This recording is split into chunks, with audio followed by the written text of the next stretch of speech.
The following blog posts were made by a 27-year-old, Gerasim Yakovlev, documenting more info on the cancelled Noggin TV show Appy and its creator, Frederick Gorgotte. August 3rd, 2012. I was checking my email when I got a message from a fan of my blog. As soon as I opened the message, the content shocked me. The fan claimed that a new Appy episode appeared on the internet on the 30th of July. He explained that he found it on a website that he described as some kind of fucked up YouTube ripoff. At first I thought I somehow missed an episode when Frederick worked on the Season 2 episodes, in 2001 and 2002. When I replied, he told me that the episode got released in 2012. I couldn't believe it one bit, but to prove me wrong, he sent me a file of the episode. My worst suspicions were true. The episode's name was Appy the Pirate, and began with the intro from Season. For some reason, the entire episode looked like it was recorded from a low-quality VHS tape. After the intro, it showed a widescreen view of an animated school. It zooms in on Appy, wearing an eye patch for whatever reason, teaching a class. Appy turns to the side and tells why he was off the air for nearly a decade. Apparently, he was at Apple University getting a new diploma. Of course, you should know why he was really off air, so it's fooling almost nobody. After that, he resumes teaching the class, and it's revealed what he was in class for. Appy was teaching the children how to become pirates. It shows a table with various pirate apparel and weapons, including eye patches, peg legs, and hooks. One of the students began playing with one of the hooks, and ends up cutting his hand. Appy looks at him, looks to the class, and then says, "I'll be right back, children." Appy brings the child to his van and slams the door. A chainsaw begins to rev up, and the kid gets killed. No sugarcoating. The kid is quite clearly dead. Afterwards, Appy tiredly walks out of his van and goes back into the classroom. One of the students says, "What happened to Aaron, Mr. Appy?" Appy turns to the camera and does his trademark death stare for 30 seconds, before turning back and replying, "Aaron has gone to a better place." To hide the fact that he did something bad to him, Appy quickly says, "Hey, let's learn some more about pirates." He begins teaching the kids about the history of fruit pirates for about 3 minutes. It was quite funny to listen to, actually. After that, he tells them it's time for recess. They pour out of the class, and it cuts to stock footage of children playing on a playground. But it wasn't the same playground as the ones in Seasons 1 and 2. It shows a large bully who looked like he was in his 20s, green-screened over the stock footage, picking on young kids. It zooms into an enraged Appy looking out the classroom window. Appy goes over to the bully, grabs him by the neck, and drags him into the classroom. After shutting and locking the door, loud yelling is heard from the room for minutes, until you hear Appy slamming the bully against the walls, lockers, and the door. Because of the bully's size, the door gets damaged. Eventually, the bully is heard screaming and a neck-snapping sound is heard. Appy opens the door. Appy opens the door to show the entire room, covered with blood, organs, and bones. His eye twitches, and Appy murmurs, "If Forensique was here, my job would be so much easier." But no! Someone just had to kill him. Finally, Appy tells the children that recess is over. The students run back to the classroom, which, interestingly, has no trace of body parts in it. Appy resumes his lesson about fruit pirates. He walks over to the corner of a room that has a TV on a stand.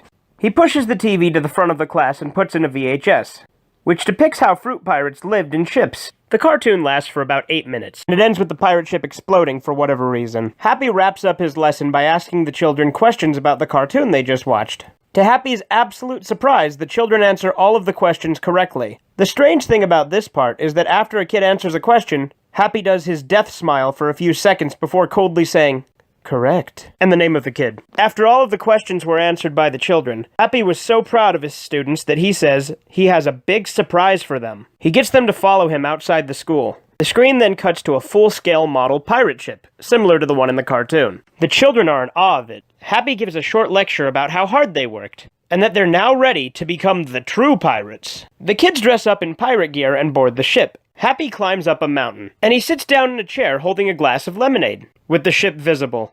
The children can barely be seen, dueling with wooden swords and walking the plank. Appy turns to the audience and says, "Hey kids, if you try hard enough, you can become a pirate." A scream is heard, and the ship explodes, sending the children, body parts, and charred wood in all directions. Appy isn't emotionally affected by it at all, and says, "Don't be scared that those children have lost their lives. They're all dead now. And what's funny is that you couldn't have saved them from their fate, when I could have."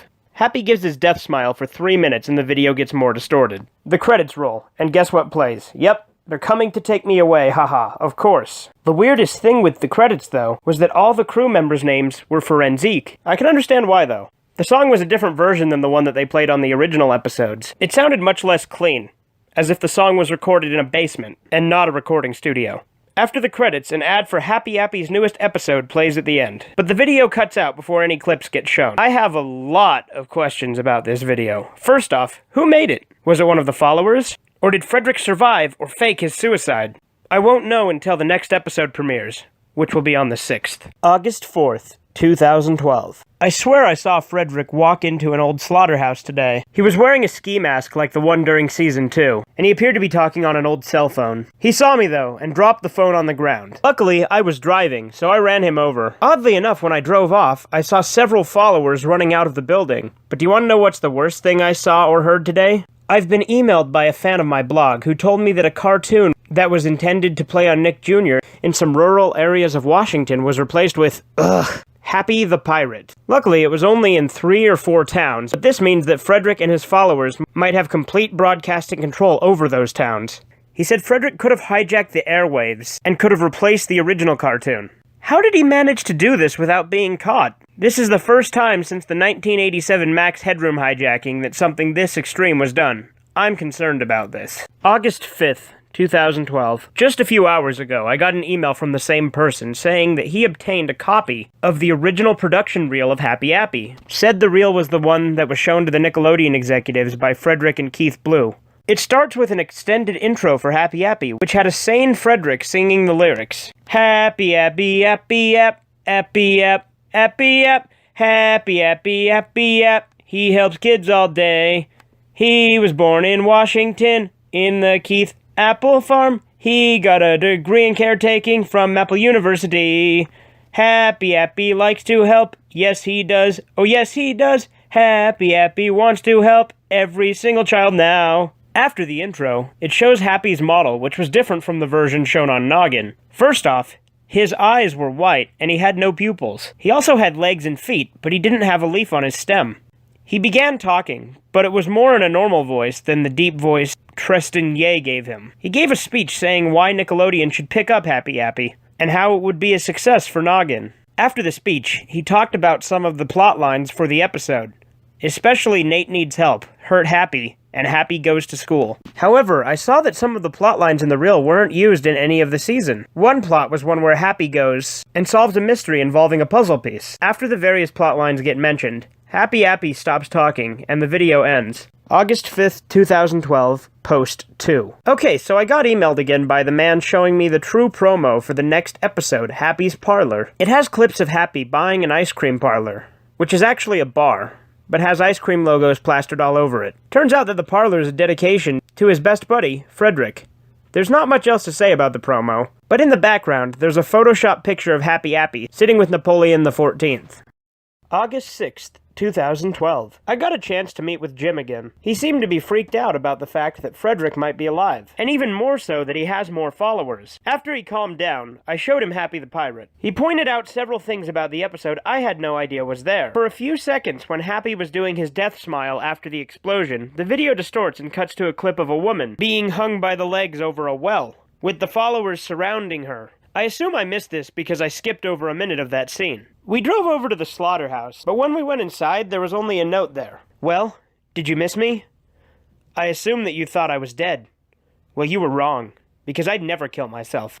I assume you'd think that, though, because you're obviously slow enough to believe in anything that results in a happily ever after ending. While you were living your life peacefully, thinking that I was dead, I managed to kidnap several criminals and people, and threatened a murder theme if they didn't comply and become some of my followers. This way, they'll never stop me and take me away. One of the people I kidnapped will be the centerfold of my greatest helping. Also, I tricked you. Ha-ha! This is not where I live. I only wanted to let you know that I'm alive. Signed, Frederick Gorgoat. I'm getting sick of Happy Appy and Frederick and his followers. August 7th. 2012. Today I got sent the new episode, Happy's Parlor. It's shorter than Happy the Pirate because it's 28 minutes long compared to Happy the Pirate's 32. When it begins, it zooms into the inside of an ice cream parlor, revealing Happy Appy decorating the walls with pictures of him, Frederick, and Napoleon XIV. Napoleon looked like he got edited in, however. He turns into the camera and tells the viewer, "Hey kids, I have bought an ice cream store in memory of my best buddy, Frederick." He waits for a customer. The camera cuts to a boy walking into the store. He tells Happy that it's hot and he needs something cold and refreshing. Happy gives him a large milkshake. However, right after the boy drinks it, he falls on the floor unconscious. Happy proceeds to strike the boy in the back of the head to make sure he's knocked out, and grabs the unconscious boy and drags him out of the room. Interestingly, this scene was done in stop motion and gave Happy Appy legs that he didn't have before. It cuts to Happy Appy dragging him into a large meat locker, tying him up so that the boy can't get away. The boy slowly begins to wake up, realizing how cold it is. Happy is looking at him through a large camera, with the death smile on his face. The boy gets weaker until he finally collapses and dies. Happy turns to the camera and says, "Hey kids, I know something more fun that we can do. Let's go in my ice cream truck and give kids free ice cream." It cuts to Happy's van, which he has decorated to make it look like an ice cream truck. Happy goes past a few houses, playing an ice cream jingle which was the theme song, and a few kids come out of the house with money, screaming, "We want ice cream!" Happy Appy looks and tells the kids, "I don't need your money, just get in the back of the van and take all the ice cream you want." The kids believe him, as always, and get into the back of his van. However, right after this happens, Happy Appy shuts and locks the door, and begins driving as quick as he can while the kids are in the back of the van screaming in fear. The police begin chasing him, but Happy seems to be paying no attention to this whatsoever. In a flash, Happy Appy turns off the road and goes into a forest, trying not to crash into the trees. The scene becomes more and more intense, as the screen flashes intensely, and Happy Appy becomes more and more agitated. Finally, Happy Appy sees a lake and barrels out of the vehicle, letting the van crash into the ocean, which ends up killing the children. Happy Appy looks at the lake and turns to the camera while death smiling. Happy Appy walks back to his parlor in relief. He turns to the camera and says, "Man, wasn't that fun? Hey kids, I have an idea how we can have more fun." He pours various lighter fluids all over the parlor, and lights it up with a match. It cuts to the outside of the parlor, which burns up. The police are seen standing by the ice cream parlor, arguing if Happy Appy actually killed himself. They also argue over what they should do first, find Happy or the children. Before they decide, a loud, obnoxious engine is heard. It cuts to Happy Appy in the rusted, wet van, which worked for whatever reason. He revs up his engine and lunges at the officers, screaming, "This is for you, Frederick!" The credits abruptly roll right before he hits the officers. Instead of, "They're coming to take me away, haha," the music was Revolution 9 played backwards again. During the credits, however, I saw something. There were 4 flashes at random times. I played the credits frame by frame, and what I found was that all 4 flashes were the same picture. A bunch of random letters pasted everywhere, with Frederick's trademark smile. Oh yeah, and the preview for the next episode. It's called Happy's Birthday, and in the promo, some children are celebrating Happy Appy's birthday. The only thing really notable is that, in the background, you can see the smoking ruins of the ice cream parlor. August 10th, 2012. Hello, my fellow followers. I am the one you call Frederick Gorgote, the creator of your favorite television show, Happy Appy, and the reason Fright House Screamers ended so early. Jerasim Yakovlev is a dead man, for I am still alive. Did he really think that I would die that easily? Or is he just that naive? I would never stab my lovely knife down into my throat. But I assume Jerasim thinks so. Almost everyone related to Happy Appy is dead, and Jerasim, my stalker who knew way too much, is soon going to meet the same fate. To prevent my arrest, I've gone under a new identity, which I won't tell you because you lot would report me to the cops. I've got a whole crew working on new Happy Appy episodes. Soon they will all perish as well. It's almost too sad, but that isn't a problem for me. Seasons 3 and 4 have just been planned out, and there might just be a movie in the mix. Keep an eye out for me, Jerasim. You're going to need it. P.S. If you think I still live in that old blue house, think again. August 14th, 2012. Yes, I know about the August 10th post that Frederick has quote-unquote made, but I'm not sure if he's still alive or if one of his followers is acting as him. Either he or the follower used another keylogger, or he went on my blog when I was asleep again, which is unlikely. Today, I got Happy's birthday from the person who keeps sending me the videos. Happy's birthday starts out with Happy Appy talking to the camera saying, "Hey kids, it's my birthday today. I'm 32. And a kid says, "Happy birthday, Happy. Want to open your presents?" Happy does a death smile and says, "Sure." Happy Appy is seen in an arcade, at a table decorated for his birthday, with a truckload of presents. The kids are handing the presents. During this scene, you can see the smoking ruins of the ice cream parlor. Happy excuses himself from the table. He talks to the camera outside saying, "What those kids don't know is that I contributed all but a few of the presents, and they're all things I can use with my friends to help the children. Doesn't that sound swell? Happy goes back into the arcade and opens a package, which had a knife in it.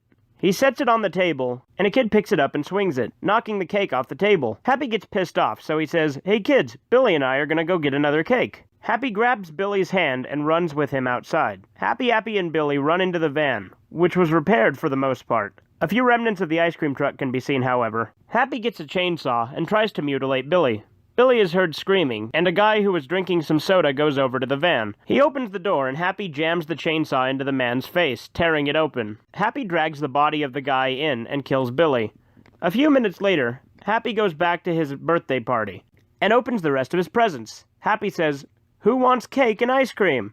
And all the children yell, "Me!" Happy goes to his van and gets a marble cake with apples on it, and puts it on the table. He lights the candles, and the kids sing him happy birthday. Happy starts cutting slices of the cake and gives them to the children. The children nearly eat the cake when one kid says, "Happy, what's the filling of this cake?" Happy worriedly says, "Strawberry," and the child displays the marble cake of what looks like blood between the layers. It looked more like real strawberry filling, however. Happy says, "Children, give me a moment. Don't eat your cake just yet." He runs off with the kid that asked him what the filling was. Happy hesitantly says, "If you don't mention what the filling of the cake could be anymore, I'll let you play with some arcade games." After this, he then brings out 10 rolls of quarters. The kid takes the rolls of quarters and runs off. For a minute, the kid plays the various games in the arcade. He goes outside and finds a photo booth named Lenny Lemon's Photos. He goes into the booth and shuts the curtain. After pressing a few on-screen buttons, the kid is ready to take his photo, when Happy jumps out from the back and strangles him. Happy had set up his van to look like a photo booth. The booth begins to break apart, revealing Happy's van. The kid is heard screaming, and mutilation noises can be heard.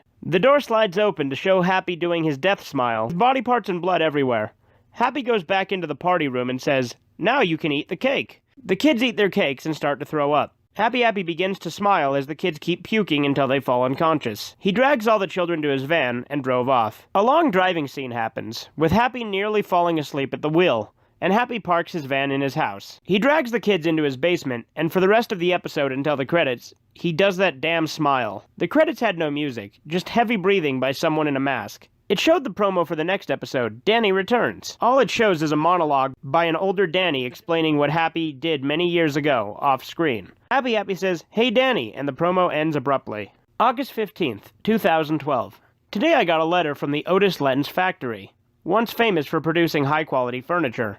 For whatever reason, the envelope was heavily wrinkled and moldy, like it was stored in a safe for 100 years. After opening it, I found an undated letter, telling me that my presence was required at the factory. Clearly I had suspicions about this letter, so I researched the factory's history. It turns out that the Otis Lens factory shut down in 1997 due to a fire, so either the letter was delivered extremely late, or one of Frederick's helpers is trying to lure me so that he or she could kill me. August 17th, 2012. I went to the Otis Lens factory yesterday. Ever since the fire, it has become a very popular target for urban exploration in Aberdeen. Most of what remained inside the factory was stolen, save for the machines that made the furniture. After parking in what remained of the parking lot, I went inside the factory with a revolver and a flashlight. As soon as I said, "Is anyone there?" I caught a glimpse of someone in a chair. I pointed my flashlight and instantly knew who was in the chair. It was Tristan Mike Drews. Unlike the bodies of Kevin, Creston, and Miranda, his body wasn't horribly disfigured, since the only visible knife mark was a deep one in his throat. In his hand was a CD, which meant one of two things. It was or wasn't a leaked episode. I took the CD, but I heard Saw 2 Red Eyes and giddy laughter in the distance. I didn't feel like fighting one of the followers today, so I got out of the factory and drove home. While driving off, I saw at least 3 more followers staring at me like they were the Village of the Damned. After getting home, I put the CD in a laptop that I had reformatted in case the disk held a virus. It was full of 100 or so notepad files and a video. All of the notepad files were just gibberish, but the video was very interesting. It was about 66 minutes long, named Happy Appy Episode Creation 2.wmv. It starts with the forensic mask staring at the camera for about 15 minutes. It turns to static for a minute. Happy Appy is seen lying on the mask, with his death smile. After the minutes, the camera falls to the floor, and an unknown man can barely be seen in another room. He picks up the camera and holds it to his face and says, "Hello there, I'm Frederick Gorgoat, the owner of my little group. Today I'm going to show you how we're making the newest episode, Danny Returns." He goes into a basement, which is massive, and holds several blue screen sets. In the middle, a man is tied up in a chair. with duct tape on his mouth. He walks up to him and removes the duct tape. Frederick says, "This nice man here is Ray Bolia. Or Danny, if you prefer." Danny says, "I hope you all burn in hell. One day you will pay for what you did to my sister, father, and mother." Frederick says, "Oh, I'll die one day, but not before you do," and puts the duct tape back on. Danny, in a muffled voice, starts screaming in anger. Frederick says, "Ignore that pathetic man. Anyways," it begins with writing the script, and points the camera towards a typewriter with some paper in. Frederick says, "Just for you, I'll show you the name of the episode after Danny returns," and zooms the camera in towards the title, which was A Day at the Tracks.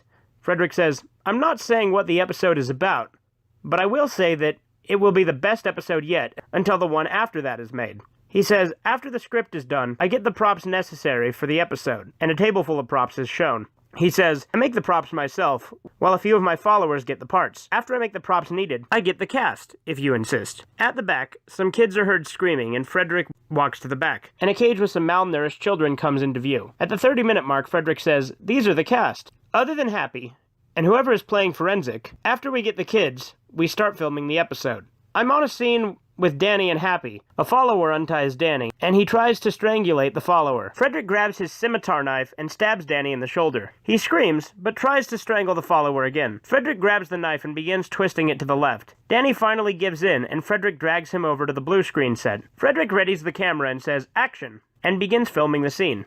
Danny walks in frame, holding his bloodied shoulder, with Happy's clay model being held up close to the camera. Danny pretends to bump into Happy, and Danny gasps. He instantly says, "You, it's been a long time, hasn't it?" Happy says, Yes it has. I've always wanted to kill you, since you tried to kill me by blowing the blue barn up." Danny reaches into his pocket and says, yes, and brandishes a knife. Frederick says, "Cut," and turns to the camera. He says, "I can't show you anymore. You'll just have to watch the episode to find out if Danny dies, Happy dies, or neither of them gets killed." It goes to static for the rest of the video, but during some parts, I heard the sounds of what seemed like a murder. I'm absolutely horrified at this. I mean, it was already bad when Frederick slaughtered kids back in 2001, but this is just too much. For one, Frederick Gorgote has friends this time around that can help him produce the episodes faster.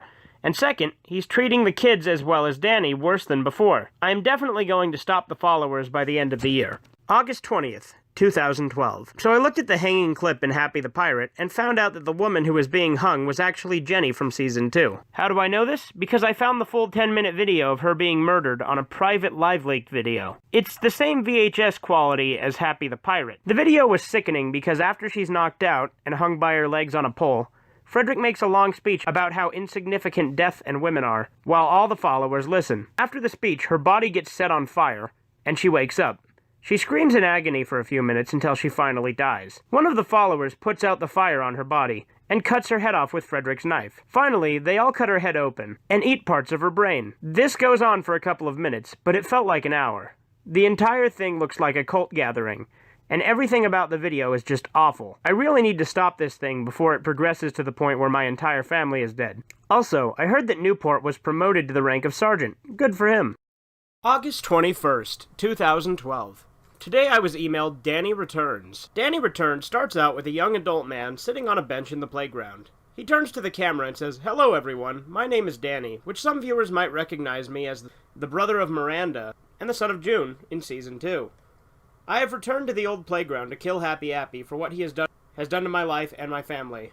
It goes into a flashback where Danny explains how Appy permanently ruined his life, and how he wants to pay his dead family members back. He sees a kid playing in the sandpit, and gasps at the fact that Appy is coming near him. Danny distracts the kid from Happy by throwing $1 outside the sandpit, and he gets out of the sandpit to get the dollar. The kid proceeds to buy ice cream from a vendor. Happy notices the man and says, "Why did you do that? I was only trying to help him." Danny says, "Last time you helped children, you died because of me." Happy gives him a sly look and says, "Ah, it's you. It's been a long time, Danny. Tell me what happened to you after I died." Danny says, "Would you really think I would tell you that?" Happy brings out a red-hot fire poker and says, "Yes," and stabs Danny in the arm. Danny screams in pain and clutches his shoulder. Happy starts stabbing Danny repeatedly, and it cuts to a police officer watching Happy stab Danny. He spits out his coffee and turns the sirens on.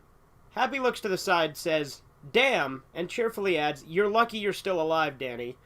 If it wasn't for the police, I would have had my way." Happy runs to his van and drives off, with the police car chasing him. It cuts to Happy on a freeway on his van with the subtitle, "1 hour later, present." The inside of the van actually looked normal for once. There was no blood, organs, paintings of roses, or knives or saws. I wonder why it's clean this time. Happy goes to his house, but notices smoke coming from where his house was. Worriedly, he parks his car and notices that the house was burned down. Happy is infuriated and finds a note on the ground saying that Danny set his house on fire in revenge for what Happy did to him. Happy finally snaps and runs to his van, driving off to the playground. The episode ends with no music over the credits, and it went to a promo for the new episode, A Day at the Tracks. Happy announces over the radio that a grand race for charities will happen, and that kids are only allowed to race. It shows children lining up in Ron Raisin's grand race. It looks innocent enough, until the very last second when it zooms out over the race. Two things are noticeable. First off, the kids seem to be lining up at what looks like abandoned train tracks. Secondly, Forensic is barely seen handing out flyers for the race. August 25th, 2012. Remember when I talked about how I ran over Frederick a few days ago? Well, I guess that didn't kill him, because I read a news report about him being arrested. The episodes I'm watching were probably made before he got arrested, knowing Frederick. I doubt this means the end of his legacy. August 26th, 2012. I bought a DVD off eBay entitled Rare Happy Appy Missing Scenes, which was obviously missing scenes from the show. Each deleted scene was not only in VHS quality, but also looked cheaper than the aired Noggin version. Here are the deleted scenes. Hurt Happy. Happy breaks his stick, as usual, but instead of him saying, "Oh no, I hurt my stick," in the original version, it's much more unnerving, with Happy yelling and screaming more. Nate needs help.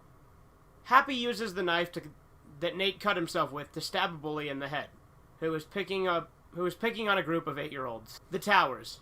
The kid who was crushed under the rubble is shown for a lot longer, around 5 minutes, and eventually the scene ends with him passing out due to thick air. Happy in space.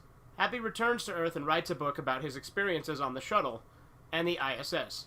Frederick is shown for the first time on the show, congratulating Happy Appy for being the first apple in space. Hospital doctor. The nurse calls the police on Happy, but is shot in the back of the head by Frederick, who happens to see this. Happy's parlor. A clay banana puppet is kidnapped and killed off screen. After this, Happy walks back in with a yellow ice cream cone and takes a bite out of it. These scenes are very interesting. As for the out-of-place deleted scenes in Hurt Happy and Nate Needs Help, I can safely assume that they were created by Frederick and not by the original cast. August 27th, 2012. Today I watched A Day at the Tracks. It begins with Happy Appy saying, "Hey kids, your old pal Happy Appy is going to host a race tomorrow." It cuts to Happy near a mountainside, setting up various decor for the race. He says that the race is for kids only and costs $1 to get in. After that, Frederick walks in and says, "Hello there, Happy. Did you miss me? I sure missed you. Anyways, did you want me to hand out the flyers for this race?" Happy agrees, and Frederick is seen giving people flyers for 2 minutes. He does various techniques to get people to join the race. Frederick staples flyers to telephone poles, hands out flyers on the street, puts the flyers in people's mailboxes. Interestingly, some of the shots have Frederick badly green screened on a black and white 1960s footage. It cuts to a day later, where a few kids come to Happy's race. They get dressed in racing outfits and stand on the starting line. Happy Appy is seen in a dressing room, getting dressed in a mascot costume. He says, "I'm dressing up as Ron Raisin, so that the kids won't realize that I'm hosting it." After that, more kids come and join Happy Appy's race. A raisin puppet walks up to the stands to checks out the microphone. After that, he says, "Welcome, welcome to Ron Raisin's Grand Race. Make sure you grab a map and a bottle of water for this race, as it will be long, but rewarding." The children go to stand by a man that looks like Mervyn Payton, and they take a bottle of water and a map each. After that, Ron says, "Now whoever is in first place in the race will win a prize of $1,000. The second place gets $500, third gets $250, and everyone else will get $10. The kids cheer and Ron says, "On your mark, get set, go." And the kids run down the tracks. A bunch of stock footage of kids running and or walking plays. When all the racers are gone, Ron unzips himself, and Happy Appy starts laughing insanely. After throwing the Ron Raisin costume aside, Happy says, "What the kids don't know is that at a certain point in the race, there will be a long, dark tunnel. My friend's followers will be in that tunnel, waiting to kill each of them all. If that doesn't stop them, the water will surely get them." He proceeds to walk off screen, but comes back and says, "What, did you expect me to have a train mow them down?" More stock footage of people running is seen, with about a quarter of it being teenagers and adults running. After this, the children get into an old abandoned tunnel in a still shot. After a minute, some of the children start screaming, and the cutting of flesh is barely heard. Suddenly, the scene gets absolutely batshit insane. Kids are screaming as various unknown people are killing them. Some cry for their parents, others try to push whoever is killing them away, and let's not forget that there were the noises. And dear God, the noises were the worst part, ranging from the knives cutting flesh to the organs being violently ripped out and blood being spilt on a rocky dirt floor. After minutes, though, the screams and murderous noises fall silent. It goes to the other end, where the kid is seen running away from the tunnel, screaming and crying. As he gets closer to the camera, it's clear that the kid had obtained a few cut marks and bloodstains on his body. He runs to the finish line where Ron says, "Well done, you won the race, and for that you get $1,000. But you look very injured. How about I patch you up first before you take the money?" The kid nods and Ron slowly takes him to a large shack with a rusty sign that says Happy Appy Clinic. After a few minutes, though, the kid is screaming again. Happy Appy begins to kill him, and the credits play.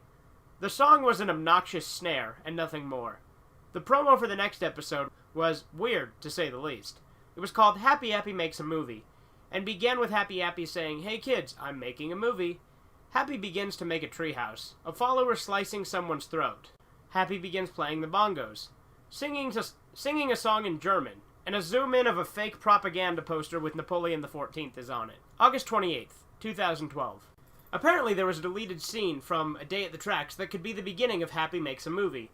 After the scene where Happy kills the winner of the race, he exits the shack with all the money he planned to give to the winning children. Happy goes to a movie director, who is obviously a child, and puts the money on his desk. Happy tells him that he wants the director to help him create a horror movie. The director thinks about it, and asks where the script is. Happy does his death smile and proceeds to murder him off screen. After this, Happy Appy exits the room, carrying a wagon full of money bags. I don't know why Frederick deleted the scene. Maybe it made the episode too long, or maybe he liked how the episode ended, for he's a very sick fuck. August 31st, 2012. Jim Forrester has just emailed me 3 times that he has found things that are related to Happy Appy and or Frederick Gorgoat. A few days back, he called the Tsunami Hotline in episode 4. Sometime during the only time I called it and when I got Happy the Pirate, the line must have gone out of service since he heard "Your call could not be completed" recording. However, according to Jim, the quality of the recording was so distorted it sounded like an Irishman was dying. The second thing he found was that a man was killed by a van in a hit and run in Corpus Christi. It doesn't sound noteworthy, unless it involved an employee or Frederick. But there were 3 facts about the murder that I felt it needed a mention on the blog. The first fact was that the man was Nate from Nate Needs Help. How do I know this? When Nate was killed, he was 5 days after turning 20, which means Nate was around 6 when he starred in Happy Appy. The news article had a photo that showed him on his 6th birthday. It looked almost exactly like he did in Nate Needs Help. The second fact was that also on the news article was a picture of the van taken a minute before it ran over Nate. It shows an unknown assailant in the van, which looks exactly like Happy Appy's van. The same color, has the same window tints, and even has the same license plate, HPYAPY. The third and last fact was that Nate was killed a day before I got the email with Happy the Pirate. The last thing was that the girl who played Abigail is one of the few Season 2 casts to survive throughout the years, since she sent Jim a letter confirming she's still alive. September 3rd, 2012. Today I saw the episode Happy Makes a Movie. Before I tell you about the episode, however, I'd like to mention that, along with the episode, They're Coming to Take Me Away, haha, was included with the download. It was the slightly distorted version from Happy the Pirate, but in full length. In this version, the background noise was much more noticeable, and the siren sounds much different from the popular version, as if it was a rough draft of the song, which if so, I wonder how it was obtained. Knowing how obsessed Frederick is, I wouldn't be surprised if he stole it from a vault, or even from the original person who created the song. The episode begins with Happy Appy at an animated movie studio. Some clay fruit puppets are in the background, setting up what appears to be a horror movie set. Happy turns to the camera and says, "Hello children, your old pal Happy Appy is making a movie today. It will be called Children of Disease." He goes on about the plot. An insane man goes around killing children that have been deemed as a disease by the killer. It must have been inspired by Frederick. He films the first scene where a news person talks about a serial killer who murders children. After that, Happy begins to film the first murder scene. He tells everyone but the kid who would be in the scene to go away. Even though he said it very suspiciously, the crew members, who are of course children, leave the studio. Happy talks to the kid, whose name is Andrew, about how he's going to star in a very popular movie. Andrew is seen walking in a forest set, wielding a flashlight. All of a sudden, Frederick jumps out from the side and stabs the kid. What followed was another snuff film scene, but this time it was thankfully quick, at almost 2 minutes. After that, Happy turns to the camera, blood on his face, and gives his death smile for a minute, before he tells the crew to come back in. The crew walks in, and Happy is shown cleaning up the bloodstains of the kid. When a crewman asks what happens, Happy says, "Oh, I'm cleaning up the remains of the blood pack." He sighs in relief, and more normal scenes are shown being filmed. But they were put in a minute and 30-second montage.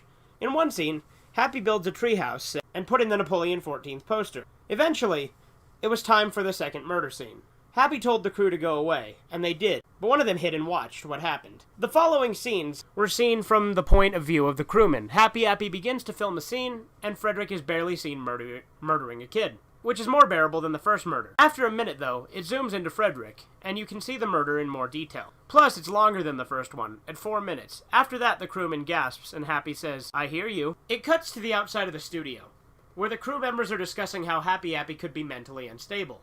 Happy argues with the crewman for a minute, and, like the scene in Happy the Pirate with the bully, the crewman gets killed by Happy, but this time, Frederick helps kill the crewman. It occasionally showed the reactions of the other crew members, ranging from curiousness to horrified, and even a smug look. After a minute, Happy tells the crew to come back in. They do what he says, and the first thing they see is Happy with his back turned to them. One of the crew women says, "What happened, Happy?" Happy slowly turns around with an insane appearance, his right eye twitching slowly. There was blood on Happy's teeth. He had rapid breathing, and he held the knife in his left hand. The employees were creeped out at Happy's appearance. When one employee said, Happy, are you okay?"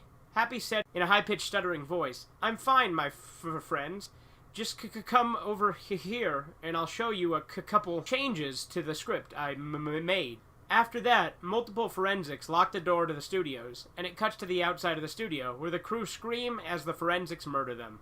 Various sickening sounds could be heard, like the insane laughter of the forensics and Happy. The cutting of flesh and various body parts falling to a cold concrete floor, as well as someone's head hitting said floor. Horrified screams turned into gurgles, and the employees struggling to get away and unlock the door. After that scene, it went to the credits, which were surprisingly normal. That is until we get the preview of the next episode, Happy's Hotel. It starts with Happy in a hotel lobby, putting up various pieces of furniture. He turns to the camera and says, "I'm going to own a hotel today." The rest of the promo shows children sleeping in a room, with a big shadow looming over them. The end of the promo said that it would be released on the 17th, meaning I would have to wait 2 weeks before I see this episode. I hope it isn't as gory as the earlier episodes, knowing the followers, though, ...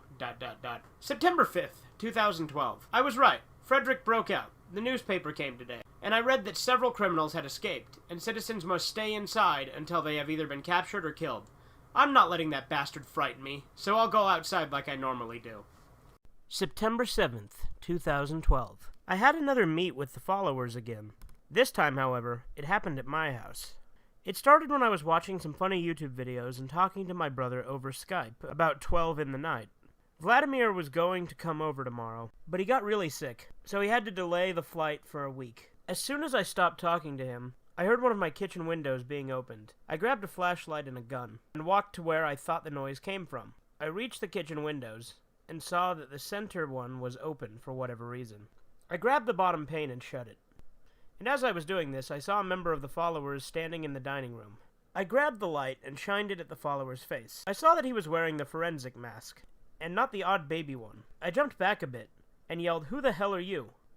He coughed for a bit, and said, in a deadpan and muffled voice, "Hello, Garrison.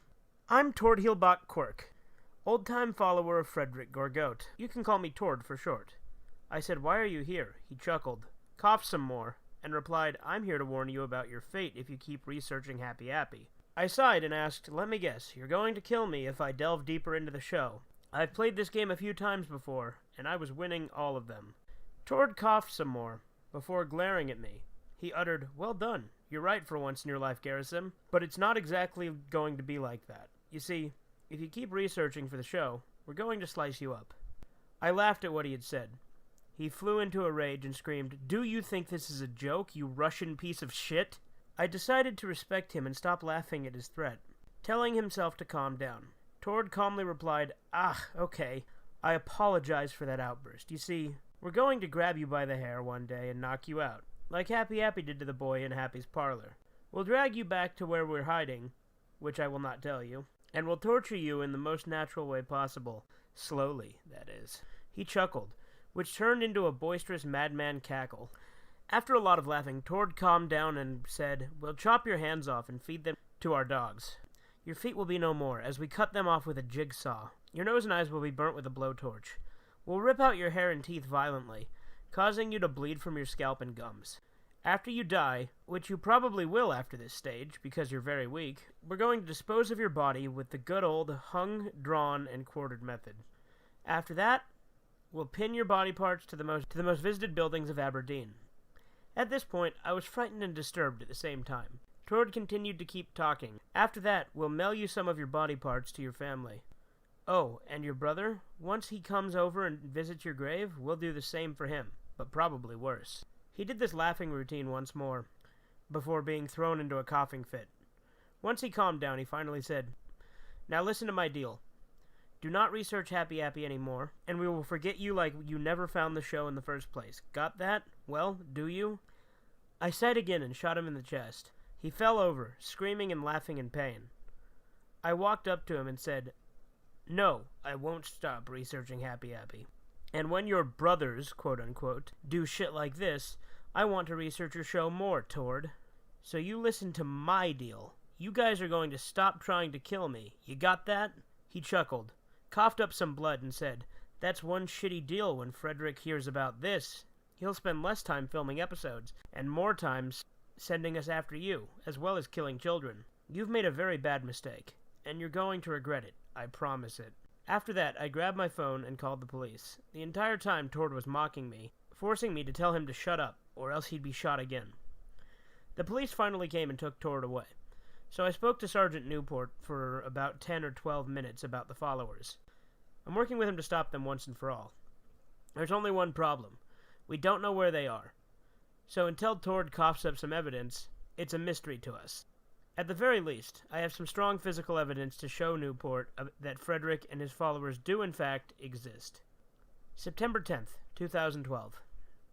On the 9th, I got a call from Jim Forrester. He had read my post about the meeting with Tord Quirk, and said that he was trying to find more facts about Happy Appy that would help me find out where Frederick was hiding.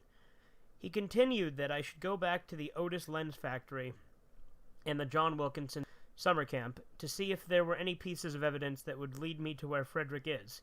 Tomorrow, I'm going back to the Otis Lens Factory to see if I can find any more evidence. Soon after that, I will go to the summer camp and do the same thing. September 11th, 2012. Today I went back to the Otis Lens Factory. Before you ask, I did find some evidence. I took the same road I had taken on August 17th to get to the factory. As I reached the parking lot, I parked my car in the space that was closest to the double doors. The reason is that if there was a follower there, I could get to my car quicker and not have to run across the parking lot. Grabbing the flashlight and gun from my meet with Tord, as well as my notebook and pen for when I find any evidence, I went into the factory. Instantly I saw that it wasn't the same as the first time I went there. Tristan Drew's dead body wasn't there, but the chair was. Also, one of the large machines near the back was missing. As I left the room where I found Tristan, I found myself inside the room where the employees built the furniture. The conveyor belt was still there, as was some of the tools, but the room was empty otherwise. I went into the room right next to it. The conveyor belt continued, but since there were old dirty cardboard boxes on the ground, I knew that this was the packaging room. The room next to it was where they shipped the furniture to various retailers. The belt finally stopped, and next to it there was an intact box of furniture made by the factory. It was covered with dirt, but I dusted it off, and found out the box contained a chair. I proceeded to open the box, but I did it away from me, if this was a trap by Frederick or one of his followers. After dumping the contents, I found out that the box, anticlimactically, contained nothing more than the parts of a chair. I went back to the main room to see if I could find any evidence. To the right was a door leading to the offices of the owners of the factory. The door was locked, so I had to destroy the lock with the tools in the furniture assembly room. When I did, I had to go up a staircase before I reached the hallway where the owners' offices were. There were 2 on the left side, while there were 3 on the right side. I chose the first office on the right, Travers Grayville's office, because I was closer to it than the others. I opened the door and looked inside. Because the door to the offices was locked, there were very few items missing inside. There was nothing in there that looked suspicious, so I closed the door. Heidi Elliott's office was the same, as was Kyler Cotterill's, and Bryce Teal's. Finally, I got to the office of Otis Lens, the owner of the factory. As soon as I got into his room, I heard someone walking. I shined the flashlight to where I thought the noise came from, and saw someone dressed in forensics clothing run towards the window. He was about to jump when he turned his head towards me and nodded. He jumped out of the window and landed on the roof of another building nearby. Knowing that a follower of Frederick had messed with this room, I started looking around the room for any evidence. The first place I checked was the bookcase near Otis's desk, since that was the easiest place to hide something. The books were all neatly placed together, albeit beginning to rot, until I got to the bottom row. There, I saw a few books that were sticking out from the rest. I took those books out, found a note. Unfolding it, I saw the paper not only had 2 veteran followers of Frederick, Milton Barrett and Mervyn Peyton, but it had a new one, Kit Niles. Stuffing the note into my pocket, I checked Otis's desk for more evidence. I started with the smaller drawers, and worked my way to the big one. Each drawer had nothing in it except the largest one. When I pulled the large drawer out, a rolled-up note came into my view. Unfurling it, I read the contents. The note read, "Frederick, I'm now at the Otis Lens factory. Since Garrison is coming to look for evidence, and possibly break into our hideout with the police, I'm going to put a note to not waste his time here. After I come back, I'll talk to you about the John Wilkinson summer camp. Sincerely, Milton Barrett." Now I knew that Milton was the man who was in the office. I left the factory since the evidence I got from the desk and bookshelf was enough to help the police in some way. As I was starting my car, I looked to the side and saw Milton, still on the roof of the building that he jumped on. After turning his head, he proceeded to point at me. I drove out of the parking lot and looked back. There were 3 other members hiding in the bushes, ready to kill me if I had parked further away. I didn't go straight home, however, stopping at the police station. I barely managed to talk to Newport, who had ended his shift a few minutes ago.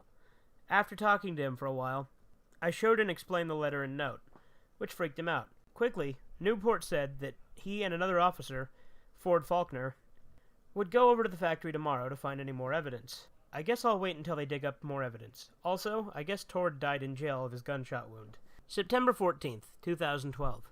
I got an email from Newport today. He said that even though he didn't find a follower, he did find 2 more pieces of evidence. The first was a glove that might have belonged to Milton when he jumped away from the building. The second was a torn jacket in the packaging room. Since the gloves do not have a serial number or tag on them, Newport and Faulkner are going to trace the jacket's serial number to whoever bought it. See if they can make a new advancement. September 16th, 2012. Alright, before I go into what happened today, I'm going to tell a couple of things. 1. They found who owned the jacket, and it wasn't Frederick or Torrid. It actually belonged to Ray Belia. I'm not sure why his jacket would be there. Unless... that would be impossible! Anyways, the second thing is that I went to John Wilkinson summer camp for clues, and yes, I did find some clues, but maybe one too many. Around 11 p.m., I got into my car and drove to where I had entered the summer camp. After taking my gun and flashlight from the back seat, I got out of the car and followed down the trail. There were no tracks in the mud other than the footprints that I had made last year, which meant that no one had been to it since. As I went up the path, my light shined on the old sign, which was entirely covered with red spray paint for whatever reason. Further up the path, I eventually reached the summer camp, and it really changed since I entered it last. The first thing that I saw when I got to the grotto where the summer camp was that almost every building in the site was burnt down. More than likely, some of the followers wanted to get rid of the summer camp, so that I couldn't find any more evidence. If that was the case, they actually did a good job. Except for the fact that Cabin A was still standing. Before I entered Cabin A, I went around looking at the ruins of the other cabins to see if there was something that would help me find where Frederick was. The first ruin I searched was the one where Forensic hung up the bodies of Kevin Christensen, Miranda, and Treston, and I wish I hadn't. The ruins of Cabin D were full of charred wood, broken glass, fragments of a bed, and rotting pieces of the bodies of Kevin, Miranda, and Treston. The stench made my eyes water, so for a minute I stopped searching for evidence in Cabin D's wreckage. Cabin B and C had no evidence whatsoever, so I was left with Cabin A. When I tried to open the door, it wouldn't budge. So I looked into the cabin. Although it was dark, I could see that someone had put a bed in front of the door so that no one could get in. I grabbed a piece of burnt wood and smashed the window out, and climbed into the room. I reached for the light switch, but as soon as I was about to turn it on, I heard someone shouting at me, "Don't turn the light on, Garrison!" The room went silent for a moment, and I said, "Why not?" The voice said, "Because if you do, all of us in the room will kill you." I froze still, and said, "Well, can I at least shine a flashlight on you?" The voice said, "Yes, There you will see how many of us are in the room before we tear you apart. I got the flashlight and shined it at the other side of the room. Instantly, I stumbled back. In the same room as me were 9 followers, each armed with various knives, scalpels, and axes. One follower was wearing the babyface mask, while another wore a blood-stained shirt. The leader of the group stepped forward and said, "Now, since you killed our friend Tord, we are going to rip you apart now." I proceeded to say, "Listen, you skinny little motherfuckers. You are all moronic. Your attempts to kill me will only result in being arrested." Eventually, the leader said, "We're going to do it anyways. The police will never find us. Ever." Smiling, I responded, "Well, good luck keeping that promise." 4 followers tried to grab me, but by the time they reached where I was already out the window and running back to my car. I could hear the leader saying, "Get Gerasim now!" as well as the other followers screaming insults and laughing like a girl. They chanted things like, "We're going to get you! For Frederick!" I managed to reach the sign before one follower tried to slice my head off with his axe.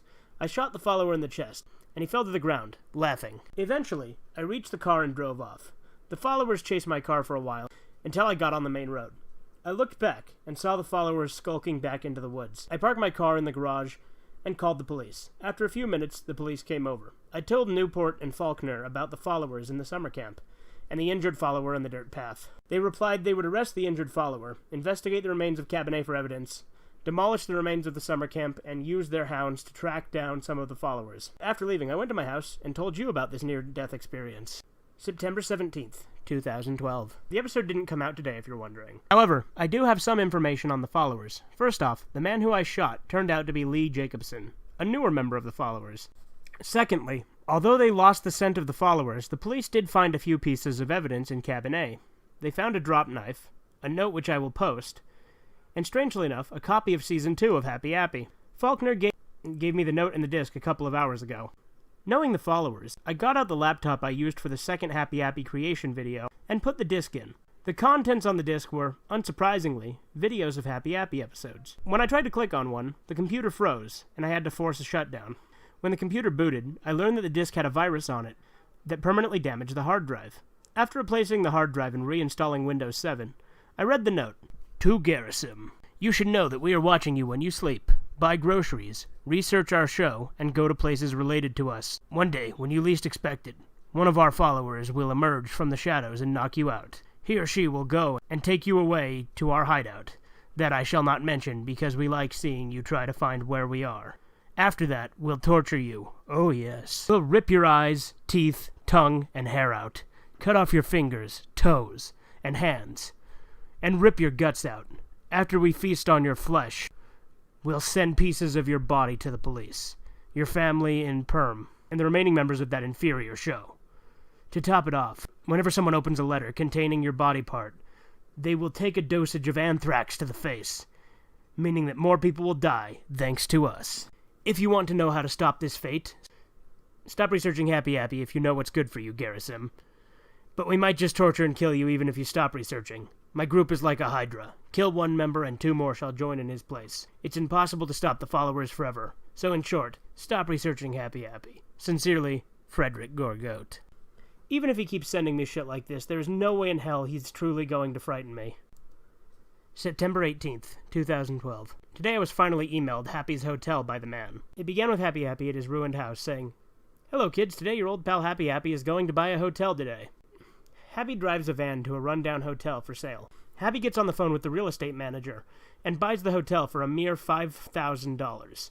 It cuts to a 2-minute montage of Happy Appy refurbishing the hotel with various pieces of furniture, replacing the wallpaper and carpet, and cleaning the bathroom. Interestingly, not only did Happy put a portrait of Napoleon XIV on a wall, but in the main lobby, he put up a portrait of Norman Bates. I could just tell by the fact that he put up a portrait of the main antagonist from Psycho that the plot would involve killing people in a hotel or motel. After that, Happy opens his hotel. The first customer is a kid and his parents. The parents are taking the kid on vacation, and they need a place to stay for a while. Happy gives them room 1E, or as Happy calls it, the vacation room. The 3 go into room 1E. It opens up to show that the room has beach-themed decorations. The wall is covered with a panorama of a beach. The furniture is made out of fake bamboo, and there is an aquarium near the window. The family thanks Happy and leave for the beach. While they're away, Happy meets up with Frederick, who was in the lobby reading a newspaper. He tells him that they have their first customer coming tonight, and how Frederick should kill the three while they're asleep. Frederick agrees and goes back to reading the news. It cuts to the following night, where the family is sleeping in their bed. Frederick is seen looming over the three. He proceeds to lean over the bed, grab his scimitar knife, and quickly slices their throats. After this, Happy does a death smile as Frederick starts cutting up the family off-screen. After a few minutes, Frederick exits the room with a bloody trash bag, goes to the basement, and puts the bag in a metal trash can. 3 days pass, and it's revealed that Happy and Frederick had killed 7 more people, and stole the victims' money to buy more torture tools. However, on the 4th day of Happy's hotel opening, Danny is seen at the park, reading the news. He reads an article about people mysteriously disappearing at Happy's hotel. Danny is shocked, so he drops the newspaper and storms over to Happy's hotel. He throws the door open and slams his hands on the desk where Happy is at, screaming, "Why are you killing people?" Happy gives a death smile and says, "Because it's fun to see them scream, Danny." He replies, "If you don't stop, I will tell the police that you've murdered people." Frederick runs over and tries to stab Danny's hand. Danny quickly moves his hand and runs off. Frederick corners him, but Danny grabs a lighter from his pocket and sets the floor on fire. As Danny runs out of the hotel, Happy and Frederick try to put out the fire, but it grows too big to be controlled. Happy and Frederick run out of the hotel, and it shows the hotel on fire until it collapses. After that, Happy starts a long string of swears, while Frederick tries to calm him down. Happy said, "We'll get Danny one day, won't we, Frederick?" Frederick nods his head, and the episode ends. Interestingly, there was no promo for the next episode. September 21st, 2012. Today I researched some more on the Happy Appy movie that had the stop-motion surgery scene. After talking to Jim and looking up on Google and various other websites, I managed to round up 3 confirmed facts about how the fake movie was created.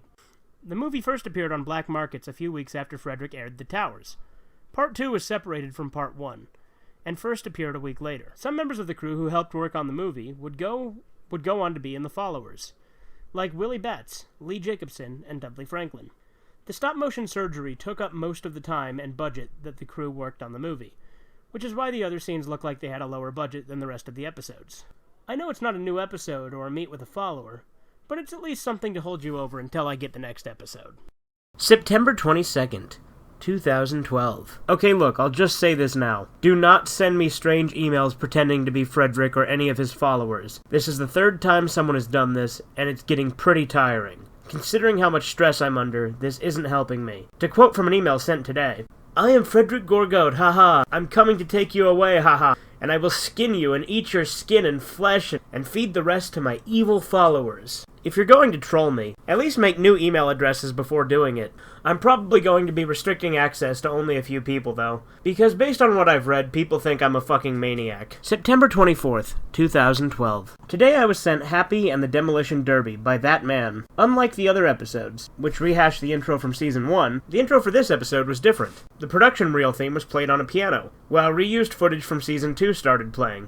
Interestingly, there wasn't any from the Snuff episodes for whatever reason. After the music ended, the title of the episode came up in plain Arial font. The episode begins with Happy Appy passing out flyers as big as his head to random children in the park. He turns to the camera and says, "Hey kids, it's your good old pal Happy Appy. I'm entering a demolition derby tomorrow, and I'm trying to get some kids to support me and come to the race." It cuts to Happy healing a girl who had cut herself on a small piece of wood. Happy tells her that she should come and support him at the demolition derby. She agrees, but says, "Happy, what could I do to support you at the demolition derby?" Happy kindly tells her that she can hold up signs in the audience while he races. It goes to a few hours later, where Happy Appy is seen in a new, larger house watching Hurt Happy on TV. Someone is knocking on the door. Happy opens it, and the person knocking turns out to be Frederick, who has a demented smirk on his face. They both talk casually about the weather and other things, until Happy derails the conversation and orders Frederick to stand close to the bleachers because he has something planned for the event. Frederick somehow knows what Happy is talking about, and they both laugh in high-pitched voices. It cuts to a few days later, where it shows Happy and Frederick standing in front of the arena where the derby is going to be held. As Happy is about to enter the arena, Frederick wishes him good luck. Happy's vehicle is shown, which is an ambulance with metal spikes on it. It zooms into the front of the car, and Happy proceeds to say, Just so you know, I didn't choose my van for the derby. Old Happy doesn't want to get his van wrecked again. The intercom announces that the derby would start in 5 minutes. For nearly a minute, Happy Abby does a death smile. After that, Happy opens the window and starts waving at the children. After 4 minutes of filler, the Demolition Derby begins. For a while, stock footage of a Demolition Derby from the late 1990s plays. It often cuts to Happy Appy driving his vehicle and the children in the audience. As the scene goes on, Happy seems to get more and more demented and violent, as in trying to ram other cars at fast speeds, while Amazing Grace faintly plays in the background. 5 minutes later, Happy turns to the camera and says, "It's time! What a good way to kill children. Oh yes, I am a genius." Happy looks out the window and finds the girl he talked to in the beginning, holding a sign saying, "Go Happy!" He violently turns his car to her area in the bleachers and starts revving up at full speed. Soon he begins running over all the people in the audience, especially the children. A lot of children run off from Happy's ambulance, but several followers block the exits in the arena, helping Happy run them over. Happy turns his head to the audience and finds out that Danny is watching Happy, angrier than ever. Danny backs up into a corner of the bleachers, hoping that Happy hadn't seen him. Happy realizes that he can finally kill Danny, so he drives as fast as he can to the area where Danny is. However, Danny gets out in time, and the ambulance crashes into a wall. The driver's side door breaks off, and Happy falls out. Danny jumps into the ambulance and hijacks it as Happy drags himself away. Danny begins driving around looking for Happy. He looks in the rearview mirror and finds Happy Appy cowering in fear. Danny chuckles, smiles, and completely steamrolls Happy. An unreal amount of blood sprays in every direction, covering the stands with it, and Happy lets out a deafening screech of pain. Danny ends up accidentally flipping the ambulance over, causing him to fall out. He limps out of the arena. It shows Happy's corpse for a minute. His right pupil is missing. His stem is shorter for some reason. Happy's teeth were missing, showing his tongue. The way his mouth looked was almost like he was laughing. Finally, his stick was missing. The surviving kids run over to Happy's corpse for whatever reason and start to cry. One of the kids begins to have a seizure and lets out the same screech as Happy did right when he got run over. Another kid just stands there like a statue, expressing no emotion. This goes on for about 6 minutes until their parents, who are actually the followers without their masks and with heavy makeup on to hide their identity, arrive to drag the screaming children off while laughing. At night, it cuts to the arena again, where Frederick lights up Happy's body. Frederick is wearing a different costume this time, consisting of a gray long coat, a bulletproof vest, a fedora, and a belt with FG on it, and gray pants and boots. He still wears the mask, though, but only the facial portion is being worn. While Happy's corpse burns, Frederick and his followers start dancing around Happy's burning body, while singing some sort of folk song. The dead children are still visible, and a few police sirens can be heard. Interestingly, another Happy Appy walks in, with wide eyes this time. He proceeds to remark one of the strangest lines in the entire series. It's funny to see that those people think they can just kill a clay puppet. Sadly, anyone can just rebuild one and bring life to it. It never really gets old, does it, Mervyn? It zooms to Mervyn, who nods, and the dead Happy starts to float. The credits are the same, but nothing plays over the credits. Oddly enough, after the credits, instead of the promo, it shows the making of the episode, which is 21 minutes long, making the episode last for 51 minutes. September 26th. 2012. Oh great, Frederick has left yet another unfinished post in my drafts. It reads as below, and ends mid-sentence. Jerison, you have no idea what I'm going to do to you. I've been particularly busy these past few months, making brand new Happy Appy episodes for the black market. However, I thought I should be focusing on killing you, not making new episodes. My followers are useless. I'll probably kill them late. It appears that I must have woken up once again before he finished the post. December 4th, 2012. I haven't been on the blog in 3 months and 1 day, due to more family-related matters. Vladimir still hasn't come over, and one of my friends from school was killed in a car accident, which wasn't caused by another person. Thankfully, I didn't see Frederick on my hiatus. However, he did leave one more text file on my computer under the file name warning_Freddy_Rick.txt. Hello, Jerison. Board up your windows and doors like never before. My followers and I are coming to take you away forever and ever, haha. Your friends at the Forensic and Friends Happy Appy Fun Time Studios. Freddy, Johnny, Mervyn, and Nash. I'm actually a bit worried now. Frederick won't stop threatening me. His followers are after my blood, and worst of all, I adopted a stray cat last week, and yesterday, I found the cat dead on the front porch, with huge slash marks going across her face. I need to do something about this. Oh yeah, and some more episodes were announced while I was gone. They are Happy's Hotel, Part 2, Forensic Rises, and Forensic Rises Part 2. Another movie was announced, and it's probably going to be in 3 parts. The promo for Happy's Hotel Part 2 shows the hotel being set on fire by Happy, burning the new family inside, with Danny running in terror. It abruptly ends. I wonder if these had been filmed a while ago, because Frederick couldn't possibly attempt to kill me while making new episodes. I have yet to receive the promo for Forensic Rises and Forensic Rises Part 2. The second Happy Appy's movie first part has been leaked into a torrent under the name ham_p1_forensic_final.avi. Just so you know, the man who sent me the episode downloads gave me the torrent. During the time I was gone, 2 more followers were arrested. They were Michael Abel and Windsor Sherborne. Which is nice to know. But other than the followers themselves, who knows how many of Frederick's minions exist. Post 2. I've just finished downloading and seeding the first part of the second Happy Appy movie. Hopefully I will post about it either tomorrow or a week from now. December 5th, 2012. Today Jim finally managed to get Nickelodeon to talk about Happy Appy and told me to come over. Here's the conversation I had with the manager. Me.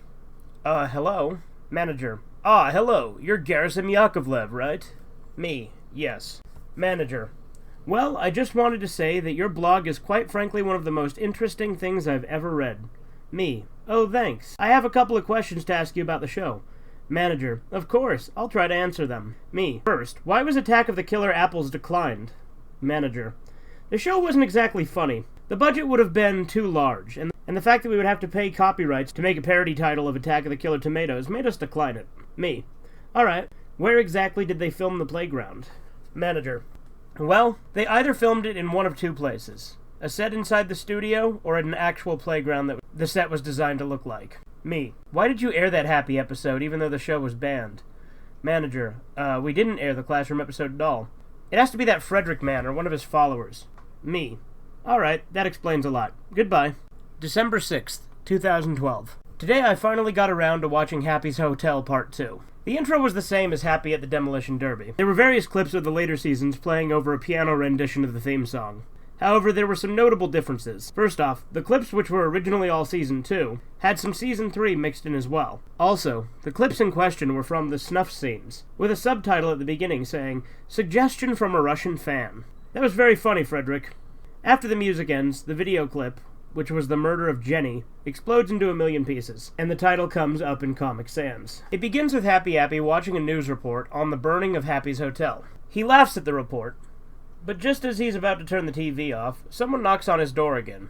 Happy walks over to the door, opens it, and Happy gives a death smile. Frederick walks into the house saying, "Hey Happy, I want to tell you something." Happy says, "Hey Frederick, the whole hotel thing was fun, wasn't it? Killing families in the dead of night is certainly an interesting sight. We should do it again." Frederick agrees, and it cuts to a montage of Happy and Frederick buying building supplies at a rip-off of the Home Depot. They go over to the ruins of the hotel, and try to rebuild it, resulting in a 3-minute-long slapstick scene similar to that Laurel and Hardy short, The Finishing Touch. Oh, I must mention that Frederick was wearing the same costume he wore in the ritual scene in the Demolition Derby episode.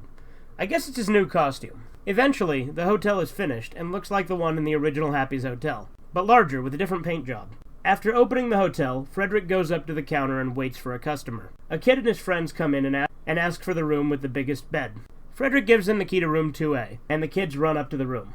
They open the door and it shows what looks like a regular hotel room, but the bed is twice as large as a regular hotel bed.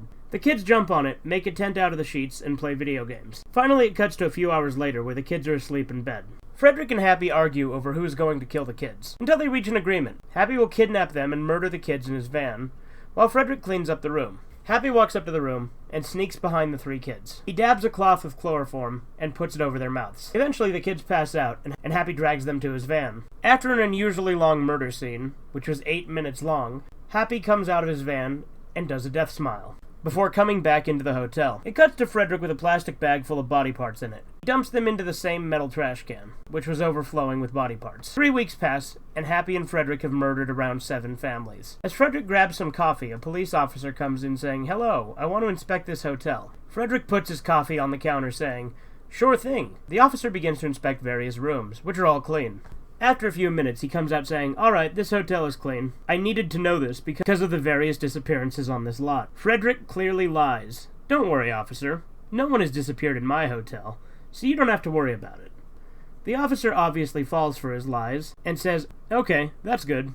After leaving, Happy comes out of the bathroom and talks to Frederick. They discuss how well Frederick had fooled the police officer, and how they should try to trick Danny into staying at their hotel. It cuts to a few hours later, where Danny is walking down the street where the hotel is. He looks up and sees the sign, which was changed to say, Kingsley's Hotel. Danny realized that the hotel was on the same lot as Happy's hotel, and decides to pay the hotel a visit. He comes in and Frederick is seen at the counter, but wearing only a shirt and the bulletproof vest.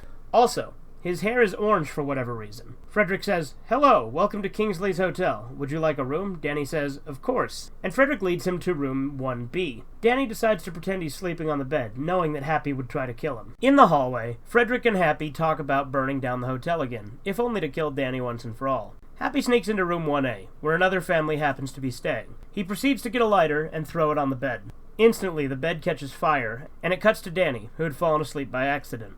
The sounds of screaming, gurgling, and burning forces him awake. Danny tries to open the door, leading out of his room, but it's locked. All of a sudden, the wall near his bed collapses, revealing the burning room next to him. It also drops a flaming body on the floor, setting Danny's room on fire. Danny proceeds to ram down the door so he can escape. Just as the fire is about to reach the area where the door is, Danny breaks through the door and climbs out. He runs into the lobby, and sees that all the rooms are on fire now. For a while, the sounds of people screaming, the various burning objects, the crying, and glass breaking are heard. Danny runs away from the hotel, and Happy and Frederick climb up the same mountainside in Happy the Pirate. They watch as the hotel catches fire and collapses. Danny falls on his face on the sidewalk and looks at the ruins of the hotel. Burnt people are seen running away, screaming and crying. After a few minutes, police cars and ambulances come over to the ruins. After that scene, the credits roll. However, Frederick Gorgoat and his brother Johnny talk over them, discussing their favorite parts of the episode. While Frederick likes the scene where Danny is nearly killed, Johnny says he liked the part with the 3 kids. The episode ends without a promo. Post 2. I have just been emailed the promo for Forensic Rises. The name of the file was 4risepromo.mp4, and the promo is 1 minute and 45 seconds long. Interestingly, in the file's metadata, it was created in late August. This might not seem important to a few people, but it gives me some light on how Frederick is stalking me and sending followers after me, since he made the episode months back. The promo begins with a flashback to Happy's vacation and Hurt Happy from Season 1, with Frederick in a deep voice saying, "Before Happy went insane, all was well for the children around his town," very slowly. After that, Frederick says in an insane voice, "After Happy went insane, things just weren't the same," in the same deep tone. It shows a clip Happy running over Miranda from Mean Miranda, a close-up of a rotten apple, and the scene where he tries to kill June. It shows Frederick literally crawling out of a hole in the ground, rising. The muddy ground and gray block near Frederick's head could mean that he was rising out of a grave in a graveyard. The promo abruptly ends. This might be an interesting episode. December 9th, 2012. I have watched Forensic Rises Part 1. Oddly enough, the intro didn't start with the Happy theme or any clips at all. It started with a promo, indicating that it wasn't a promo at all, but the first minutes of the episode. After that, it shows Frederick being arrested by police officers. His remaining followers were arrested after. I will say that Frederick has a lot of followers. I mean, holy shit, I counted them. There are at least 30 followers. Frederick and a few of the followers are taken to a police station for questioning. The video stopped and went to black, but the audio kept playing for whatever reason. The officer who arrested Frederick steps up and says, "Hello, Frederick Gorgoat. Today we are questioning you on the illegally made snuff TV show called Appy, which you have been making illegally, distributing to various black markets, and continuing the show since it was cancelled, making 2 more seasons." Frederick panics, and for a moment goes to his sane form and says, "It wasn't me. It was that forensic man." One of the followers rudely says, "Whatever," and another says, "Hey, let's test this guy's mental abilities." A 4th officer says, Yeah, guys, let's ask this Frederick man about his life before forensic comes to before the audio turns to static. The laughing of Frederick as forensic and the panned screams of the officers can be heard, however. This whole entire episode was about 3 minutes long, making it probably the shortest episode in the entire run of the series. There was no promo clip for Part 2. December 11th, 2012. 3 more episodes have just been emailed to me, but I will say one thing. To whoever is mailing me the episodes, I will not accept them until I'm done with the last one sent, okay? Anyways, the episodes are called Happy Goes to the Circus Redux, The Followers, and The Followers Part 2. The episode after The Followers will probably be a prequel to the second Happy movie. The only one I got emailed a synopsis for was the first of the 3, Happy Goes to the Circus Redux.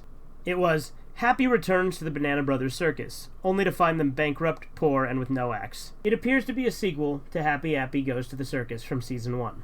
December 12th, 2012. I was trying to drive to the supermarket because I've been so paranoid that I've been unable to complete any tasks if they force me to go outside.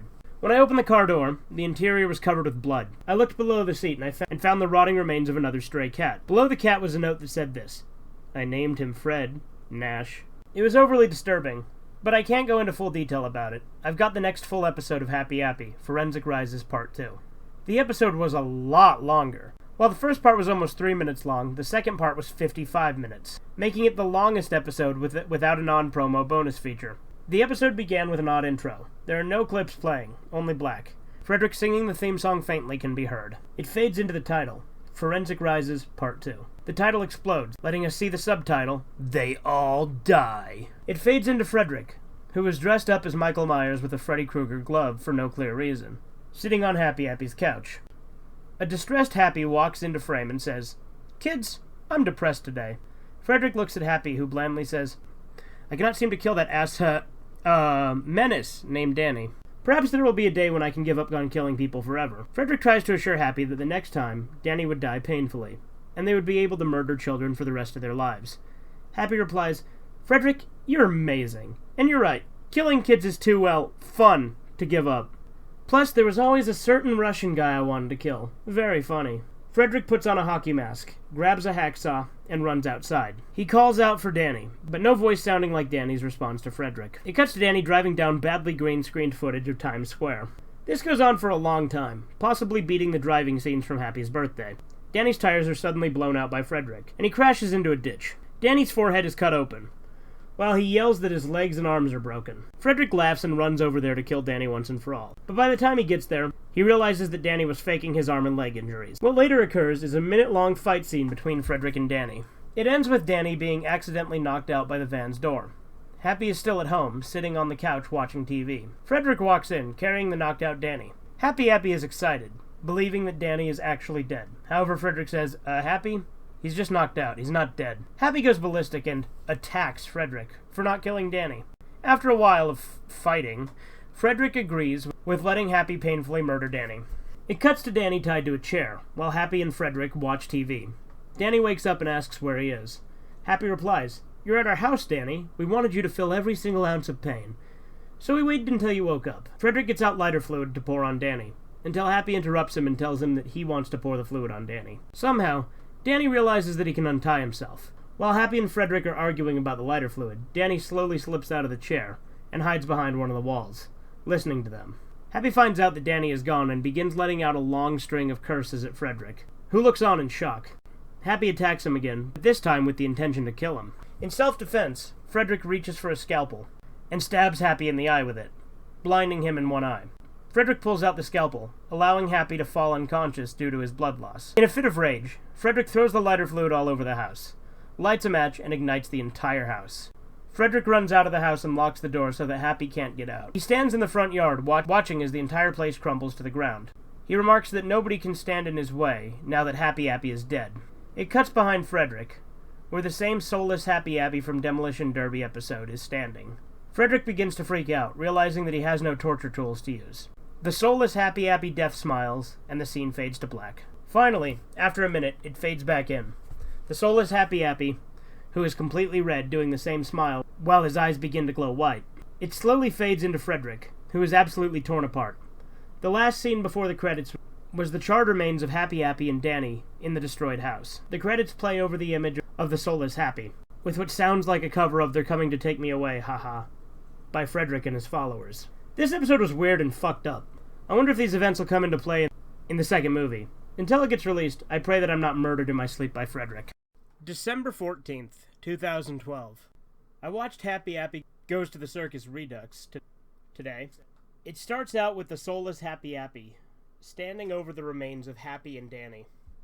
The soulless Happy's eyes and body colors slowly turn into what Happy Appy's are, and he says, "Hey kids, ignore that my house burned down and those pathetic people are dead." He walks over to his black van, or should I say, the remains of his black van. He sarcastically says, "Oh no, my van got burned down. Whatever shall I do now?" After giving a death smile, he says, "Don't worry. Until I get another van, I'm going to take Danny's car." Happy grabs car keys from Danny's pants pocket, climbs into his car, and drives off. Happy is on a highway when he says, Hey, since Danny returned, I felt very nostalgic about my other, less natural friends. I'm going to go see if the Banana Brothers are still in business. Happy drives over to where the tent used to be. But instead of a colorful tent, there's a patch of dirt where the Banana Brothers are sitting, crying. In the background, you can see a tower in the background being built that looks like the Freedom Tower. Presumably, this was where the towers were before they were destroyed. Happy walks over to the Banana Brothers and says, "What's wrong?" Ben Banana, who was the one in the top hat, said, "We ran out of money, and we don't have any more acts to work for us." Happy turns to the camera and says, "Don't worry, Ben and Billy. My friends and I will gladly give you money and some acts to restart your circus." The Banana Brothers are very happy to hear Happy's offering, and Happy goes off screen for a few minutes. During this, the Banana Brothers just sit there, not doing a thing. Eventually, Happy comes back with wads of money. He gives them to the Banana Brothers. And Happy says his acts will come in next week. It cuts to a week later, where Happy introduces his acts to the Banana Brothers. Most of them are followers dressed in various costumes, but a few acts have, or are entirely made up of, clay fruit puppets. It cuts to another week later, with various people entering the circus. Happy talks to the Banana Brothers off stage about how amazing the circus's performance will be. Finally, the Banana Brothers come on stage and start off the circus. It cuts to an 8-minute montage of the acts performing. Unlike Happy Goes to the Circus, these circus scenes were actually decent, which is not surprising considering that Frederick has more workers to help him produce episodes faster. After various stock circus acts, it goes to the intermission, where Happy is seen wandering backstage. One of the followers walks up to him and says, "Hey Happy, we've set up the walkie-talkies. Tell us when to do the grand finale." Happy says, "All right, I'll say grand finale when it's the right time, and you do your stuff." The follower goes off screen, murderously laughing. It plays a second 8-minute montage scene, but when it is at the last act, the Jujube Jugglers, Happy grabs the walkie-talkie and says in a psychotic voice, "Grand finale!" It cuts to a short follower and a tall follower, near the cages where the tigers and bears are being held. The short one gets Happy's message, nudges the tall one, and they both release the tigers and bears. The tigers run into the bleachers and start attacking the audience, while the bears attack the various acts. Another follower startles an elephant, which also runs into the bleachers and tramples people who try to escape. The Banana Brothers are horrified and try to stop the animals, but an obese Asian follower runs up to the brothers and peels their skin off. Finally, Frederick walks into the tent. As fit as he ever was, he sees all the chaos that has gone on, and decides to end the soulless Happy's life, even if it meant killing a few of his followers. He grabs a torch and sets fire to the tent. The survivors start running away, trying to escape the blazing circus. A few successfully escape before the circus starts collapsing in on itself, setting even more things on fire. Frederick skips away as it cuts to the soulless Happy trying to get out of the circus. He tries to go through a wall, but it is quickly lit on fire. He waits until a piece of the wall collapses, and escapes through that route. For the rest of the episode, it shows the circus burning to a crisp, with various shots of the inside. At the end, there were no credits or a promo. All that was on the screen was an image saying, "The Followers, coming soon." Either it's saying the episode is coming soon, or the followers themselves are coming to your house soon. December 17th, 2012. Last night, I had a nightmare that I woke up on a playground. Frederick and all 40-ish of his followers surrounded me, all with that freaky death smile. I couldn't move, and every time I tried to, they all would walk closer to me. After what felt like a lifetime, I found the ability to stand up, and they all began attacking me like cannibals. It just felt too vivid to be a nightmare. I woke up in sweat, screaming. To calm myself down, I turned on the computer, watched some funny videos, and talked to some of my friends on the missing episode forums I usually visit. It was unsettling, because the time I was doing these things, I heard loud scratching and whispering at the window. I tried to ignore it, but it kept going on. Finally, I grabbed my handgun, which I pretty much have with me at all times, and shot through the window. However, there was nobody there. I guess the scratching and whispering was part of my imagination. Or am I just getting too worked up? I don't know. But no matter what, I will not let Frederick take over my life. December 18th, 2012. Someone broke into my email account and changed the password. How did he do that? I was online all night, and I would have known if he broke in. Oh yeah, and I looked in the videos folder and found HPY The Followers, part 1 of 2, .wmv in there. The entire thing was 4 hours and 15 minutes, making it the longest episode by far. There's no real intro, just Happy Appy written in default VHS font. It begins with Frederick burying the remains of Happy and Danny in a grave, and the soulless Happy in another grave, while calm and soothing music plays.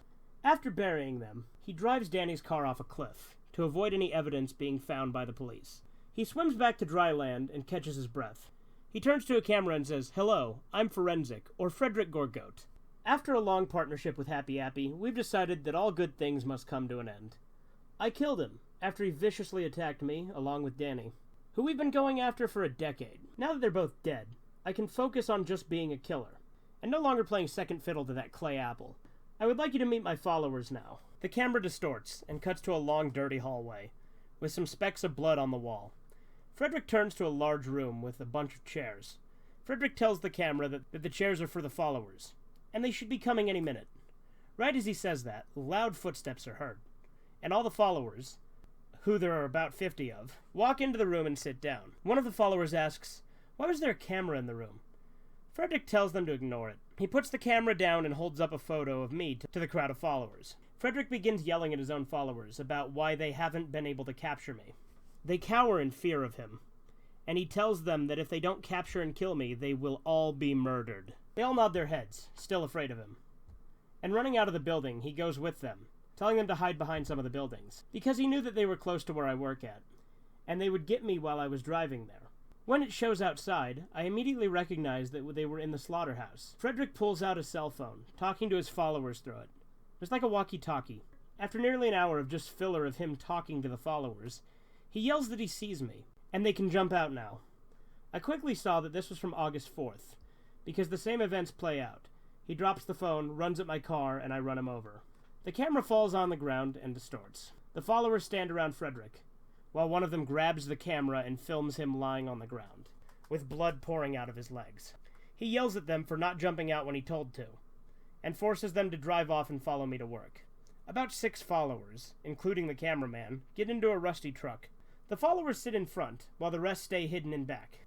What occurs is a long driving scene, which is odd considering how fast they're driving.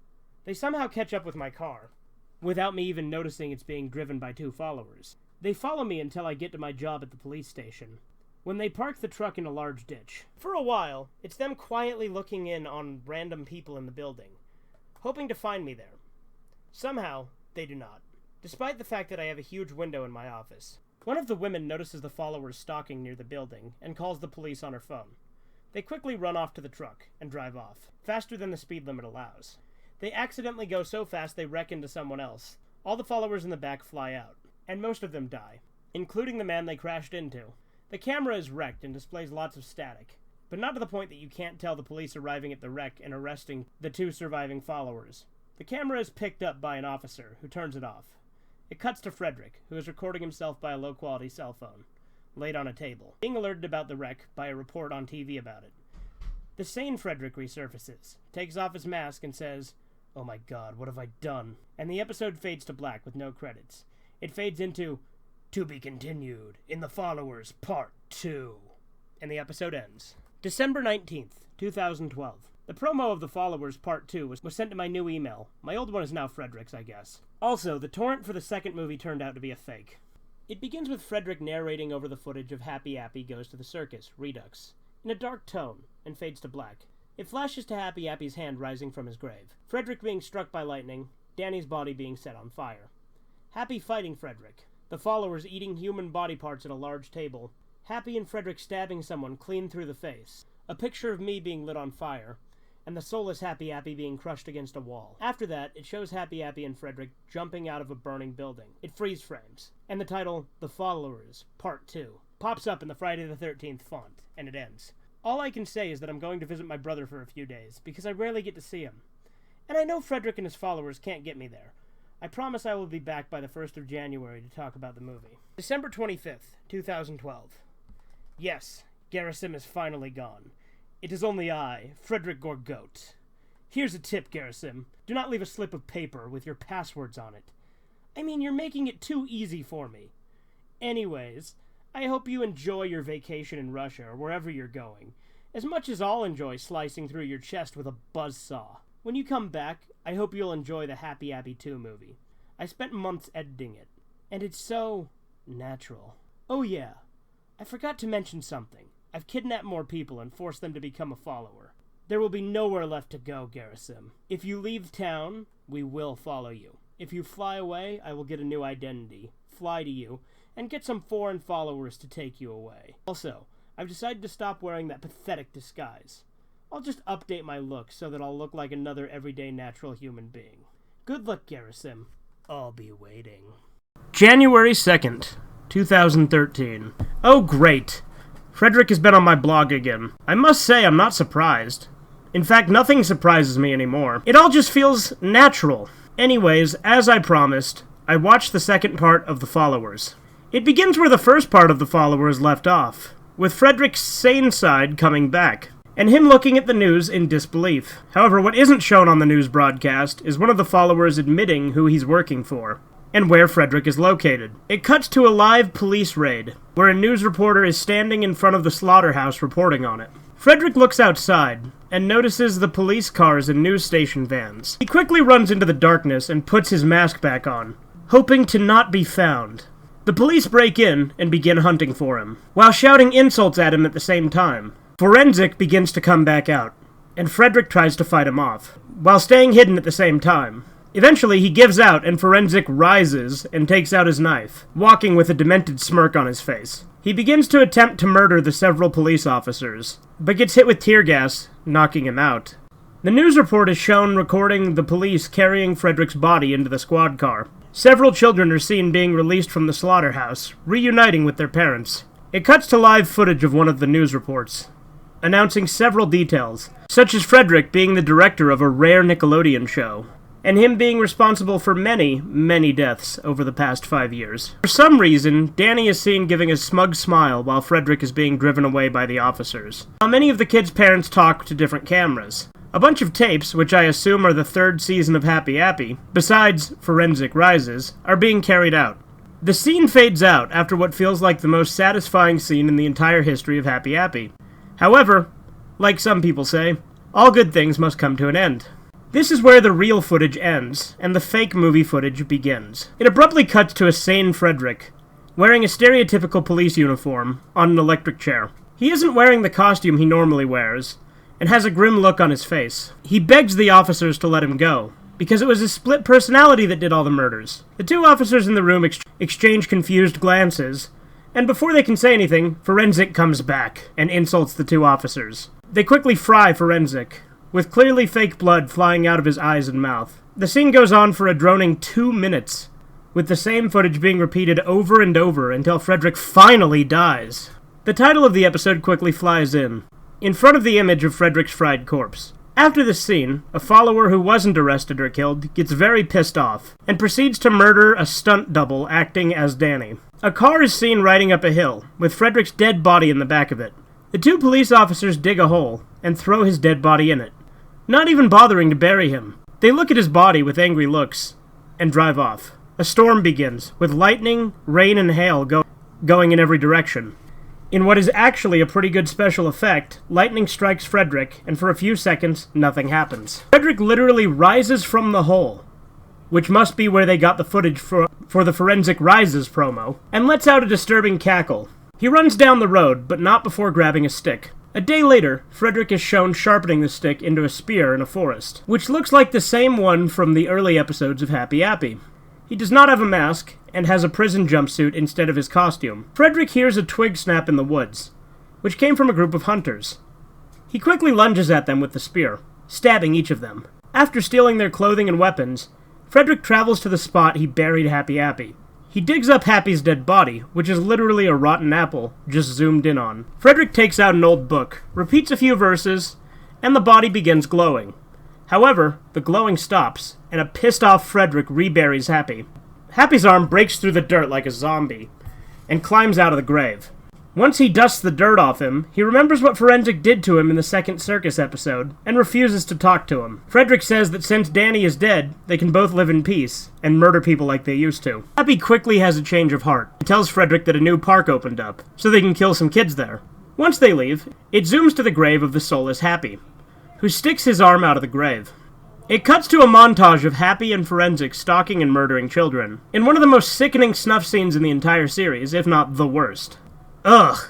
The only thing that made this scene less painful was that very happy music that was playing. After that shocking display, Frederick suggests they murder one of the police officers who tried to kill him. Happy agrees, and the two are seen quietly stalking one of the officers in their home. They look at him through the air vents, and before they can do anything, he screams. Seeing Frederick with a deranged smile on his face, they both jump out, and they stab the officer clean through the face, making blood shoot out of every angle. They both high-five each other and agree that this will be their new home, since Frederick burned down the last home they lived in. Another montage of the two decorating the house with blood statues, images from Season 3 episodes, and Napoleon the 14th album spread all over the place, as well as an abandoned sign on the front door. They also find the officer's lighter and set Danny's rotting corpse on fire, and a picture of me on fire. This is where things really start getting fucked up. Frederick begins to shove raw body parts into a fridge for a feast with the followers. When Happy walks in, he tells him that he needs a new suit, or he will be caught by the police again. Frederick tells him that they will do something tomorrow. During this time, the soulless Happy Appy is shown eavesdropping on the conversation. Finally, he runs at Frederick with a cleaver. Screaming, Frederick gets a sledgehammer and bats the soulless Happy Appy to the side. Happy says, "I'll save you, Frederick!" and starts fighting the soulless Happy Appy with a knife. After the fight scene, the soulless Happy Appy is about to kill Happy, when Frederick grabs a large piece of wood and crushes the soulless Happy against the wall. As Happy applies bandages to himself, Frederick starts to cut up the soulless Happy for the feast. Eventually, it cuts to a large dinner table, where the followers sit.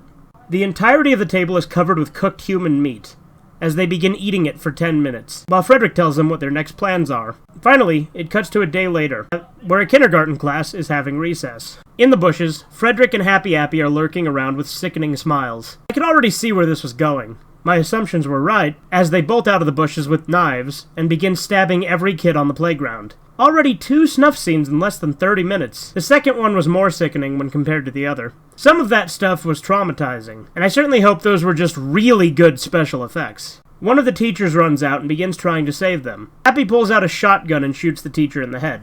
More followers come out and run into the school, possibly to murder the kids inside. All of a sudden, the police arrive, and quickly get offed by the followers. Forensic calls for Happy to jump into the van, while dead bodies are visible in the back. They drive off with the remaining police trying to shoot out their tires. At home, Forensic has made a sickening mask out of one of the children's faces, while Happy laughs violently in the background. Oddly enough, this scene loops for nearly 10 minutes with the audio glitching out, colors inverting, the VHS quality getting worse, and the snuff photos being cut in between. Finally, the movie abruptly ends with a loud piano sound effect and with the words, "The End, by Frederick Gorgotte," being shown. Compared to the last episodes, this was awfully short, at 1 hour and 5 minutes. But that's good for me, because I couldn't take any more snuff scenes. I'm not going to sleep tonight. I don't want Frederick to slowly murder me in my sleep. I want to live to see this man die. January 4th, 2013. Jim Forrester got back from his family reunion. Right after he came back, I showed him the second movie. Like me, he was angered by it. After that, we found out that the playground is close to where we live, so we decided that we should go visit it for evidence. Once we arrived, there were, unsurprisingly, kids playing there. We ended up waiting until dark to start investigating. The area surrounding the playground was mostly covered with bark, but under one log, there was what looked like a human finger. In the woods close by, there was a broken camera in the bushes. What was there must have been taken by the police. However, that brings me to the main question of this entry. How does Frederick get away with all these murders? Based on what I've seen, these murders were indeed real, but somehow, the massacre of an entire playground of children doesn't even get a speck of discussion in even my part of the world. January 6th, 2013. Today was completely awful. I swear Frederick is hiding in my attic. Every night I hear the same running and laughing. Last night I saw him licking his lips and looking in on me through the air vents. I wanted to grab my shotgun and blow his head off, but I was just frozen in terror. Frederick keeps staring at me for the next few hours until he finally went back into hiding. He wasn't wearing his usual mask, or any mask for that matter. He looked almost like he did when he was sane, in fact. I absolutely got no sleep that night, and I had to go to work in paranoia that Frederick would be hiding in the back seat, ready to kill me. At work, I saw that everyone there was depressed and barely spoke any words. Finally, I spoke up and asked what was going on, and apparently one of my coworkers was murdered by a lunatic in the night. This was Frederick's doing. I just know it. Also, remember when I said I found that broken camera in the woods? Well, it turns out that camera is still in working condition. It consists of many corrupted videos, though. I will work on fixing them sometime soon. January 7th, 2013. A fan sent me 2 CDs of the alleged soundtrack for Happy Appy. The jewel case that the CD came in said, "Superb Schizophrenic Songs, the soundtrack of Happy Appy," and had a picture of the followers on it, acting like they were an old-fashioned jazz band. On the back was the listing, just like most DVDs. Written on the first CD said, "Season 1 Second-Rate Songs," and featured a decent quality music from Season 1. The order of the tracks went like this. Track 1, Theme Song of Happy Appy, Synthesizer. Track 2, Bothering Bully.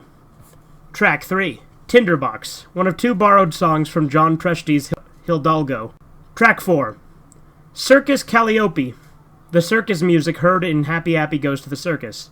Track 5, Happy Appy Helps Those Kids. Track 6, Theme of Happy Appy, Acoustic. Track 7, The Happy Dance. Track 8, Production Reel Piano. Track 9, Music Piece Number 21, the other song from Hidalgo. Track 10, Theme Song of Happy Appy, Piano. Track 11, Theme of Happy Appy, Production Reel. The second CD was called The Amazing Music of Forensic and Company. The music had 3 copies of that fucking annoying song from Napoleon XIV, as well as some songs by musicians who had schizophrenia. The tracking, Track 1, They're Coming to Take Me Away, haha. Track 2, Pow R, Talk H. Track 3, I Whip Spider-Man's Ass. Track 4, Love and Mercy. Track 5, Window Licker. Track 6, Revolution 9. Track 7, They're Coming to Take Me Away, haha. Rough Draft. Track 8, Snarin'. The snare from A Day in the Tracks. Track 9, A Very Gloomy Sunday. Track 10, They're Coming to Take Me Away, haha, cover. Track 11, I Whip Spider-Man's Ass, cover. When I listened to every track, I took some notes if I found something interesting. Here they are. 1. The theme of Happy Appy is probably the lowest quality track on the entire album, but is better quality than most of the episodes I watched. 2. Tinderbox and Music Piece Number 21 has the same breathing over the tracks. The original DVD didn't have breathing, so it must have been added in by mistake by a follower. 3. Snarin' was the longest track in the album, at 8 minutes and 5 seconds.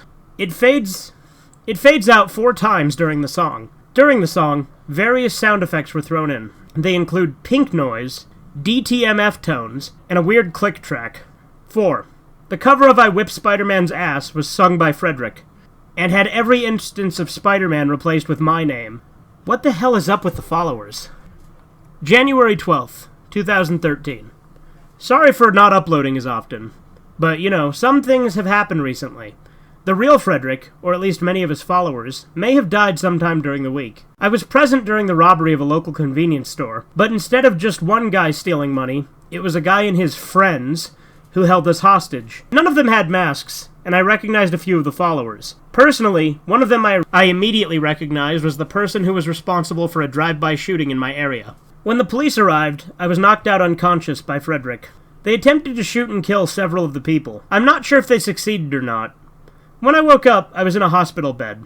They told me I was nearly shot in the head by the followers. Several bruises I obtained were discovered, but I'm just glad I was okay. Post 2. Oh yeah, I nearly forgot. The footage is clean enough for me to watch. Basically, it's just the extended rough cut of the followers part 2, in even lower quality. I discovered how they got the special effects for the movie done. For the playground murder scene, they just used blood packs and stabbed at them. The shotgun effects were obtained with a flare gun being fired, spliced in with an older woman pretending to scream and fall over. I also found out why the rotten finger was there. Turns out that one of the kids got angry during filming, stole Frederick's knife, ran up to him, and stabbed him through the little finger. Frederick literally treats it like nothing and cuts it off just to freak out the kid. One of the more disturbing details is that apparently the first snuff scene is real. The playground was a recreation. A very specific one. Great.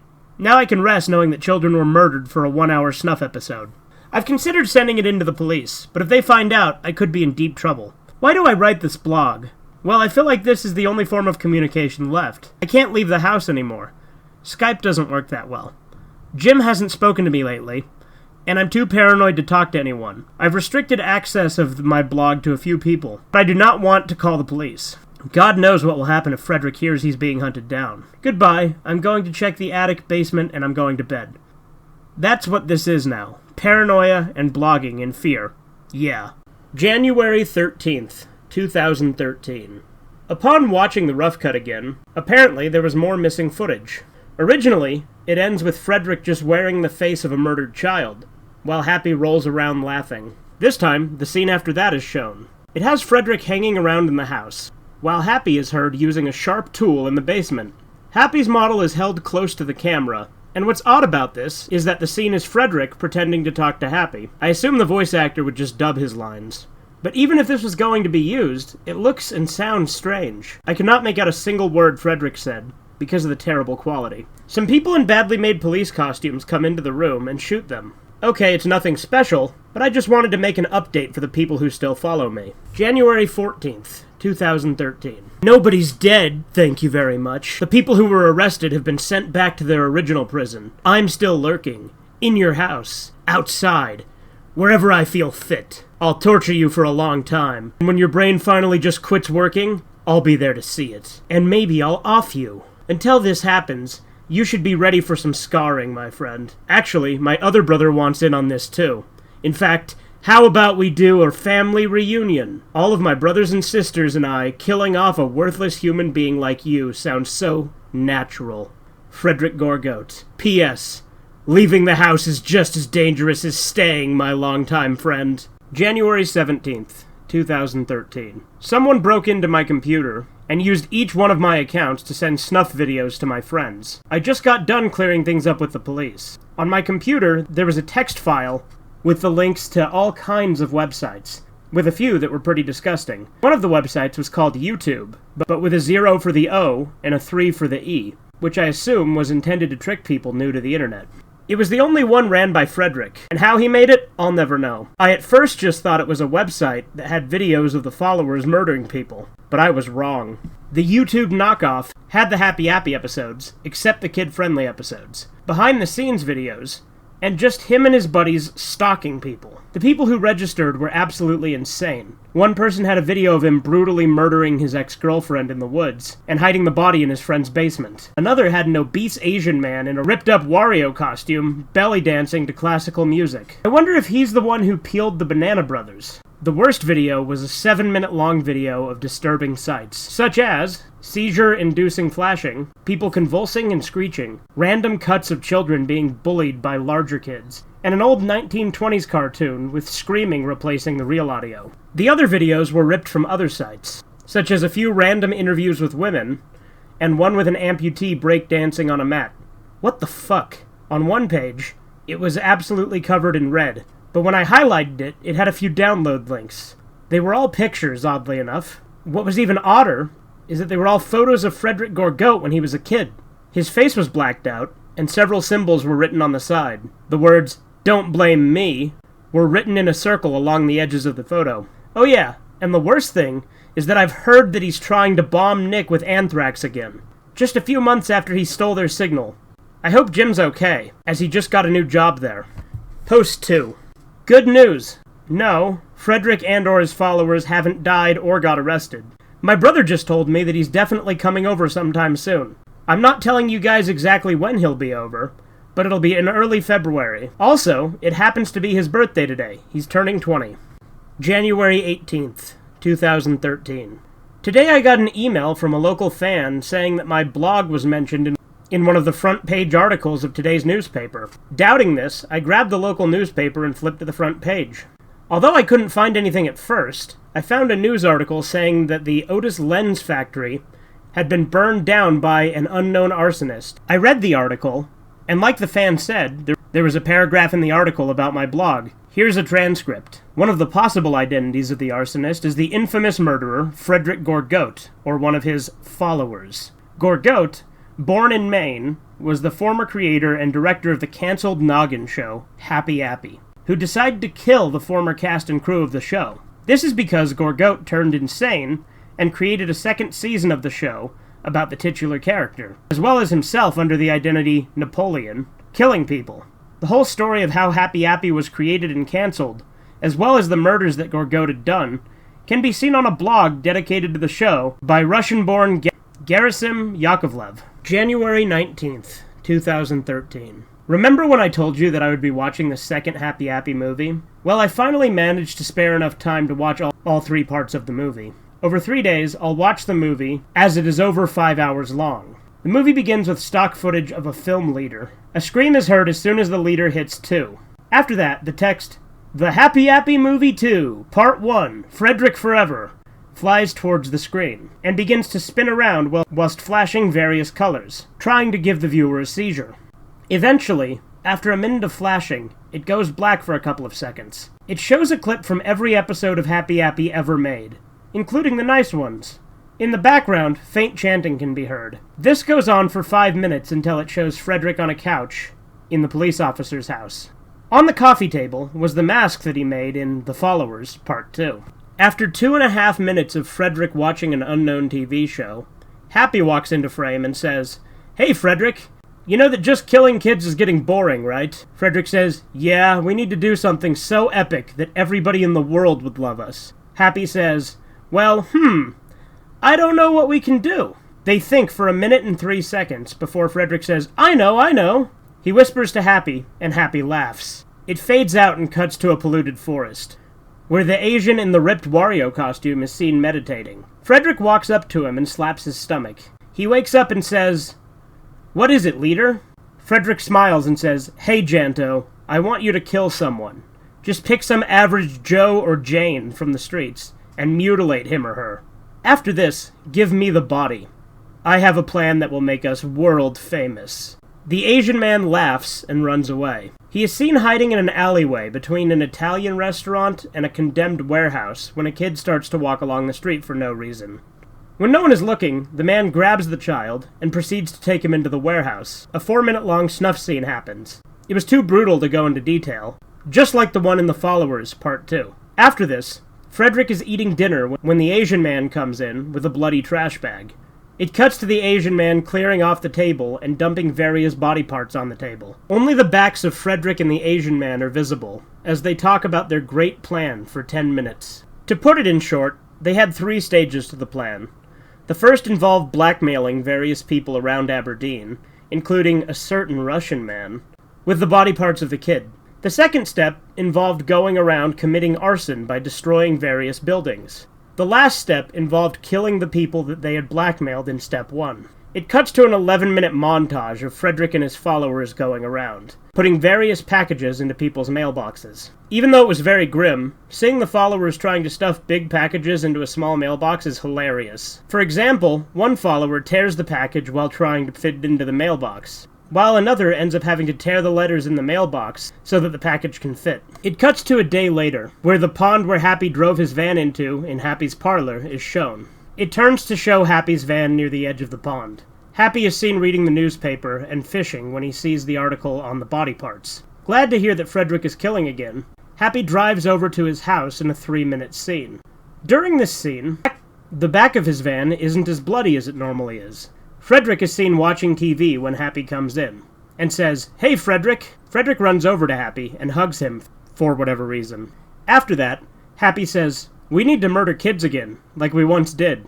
Frederick chuckles and tells him the plan, but in a much shorter time. Happy says, "Wow, this plan sounds amazing! So are we in step 2? Frederick says yes and takes Happy to his basement. It is full of old furniture, with a large table in the middle. On it was a map of the town that they were living in. For the next 9 minutes, they look over the map and decide what building to destroy. They decide on 4. 1. Otis Lens Factory. 2. John Wilkinson Summer Camp. 3. Big Blue Alma Barn. 4. The police station. Happy remarks that they can't do all of these alone. It cuts to Frederick going around and recruiting more followers. These followers include a man who served in the Rwandan genocide named Kwasi, a Swedish man called Axel Johansson, 2 Russian brothers, Arkady and Bolislav Popov, Reagan Quirk, and for some random reason, my high school ex-girlfriend, Clara Romanoff. This goes on until 99 minutes and 50 seconds in, where it cuts to text saying, Part 2 coming soon, for 10 seconds. January 20th, 2013. I watched the second part of the Happy Appy movie 2 today. It began with 10 seconds of static, and after the static it shows the title for the second part, called Trying to Save Aberdeen. Like the earlier part, it started to flash and spin around for a minute. Afterwards, it shows Frederick, 2 unknown followers, Arkady Popov, Happy Appy, and Quasi in a van, driving for 5 minutes on various highways and roads.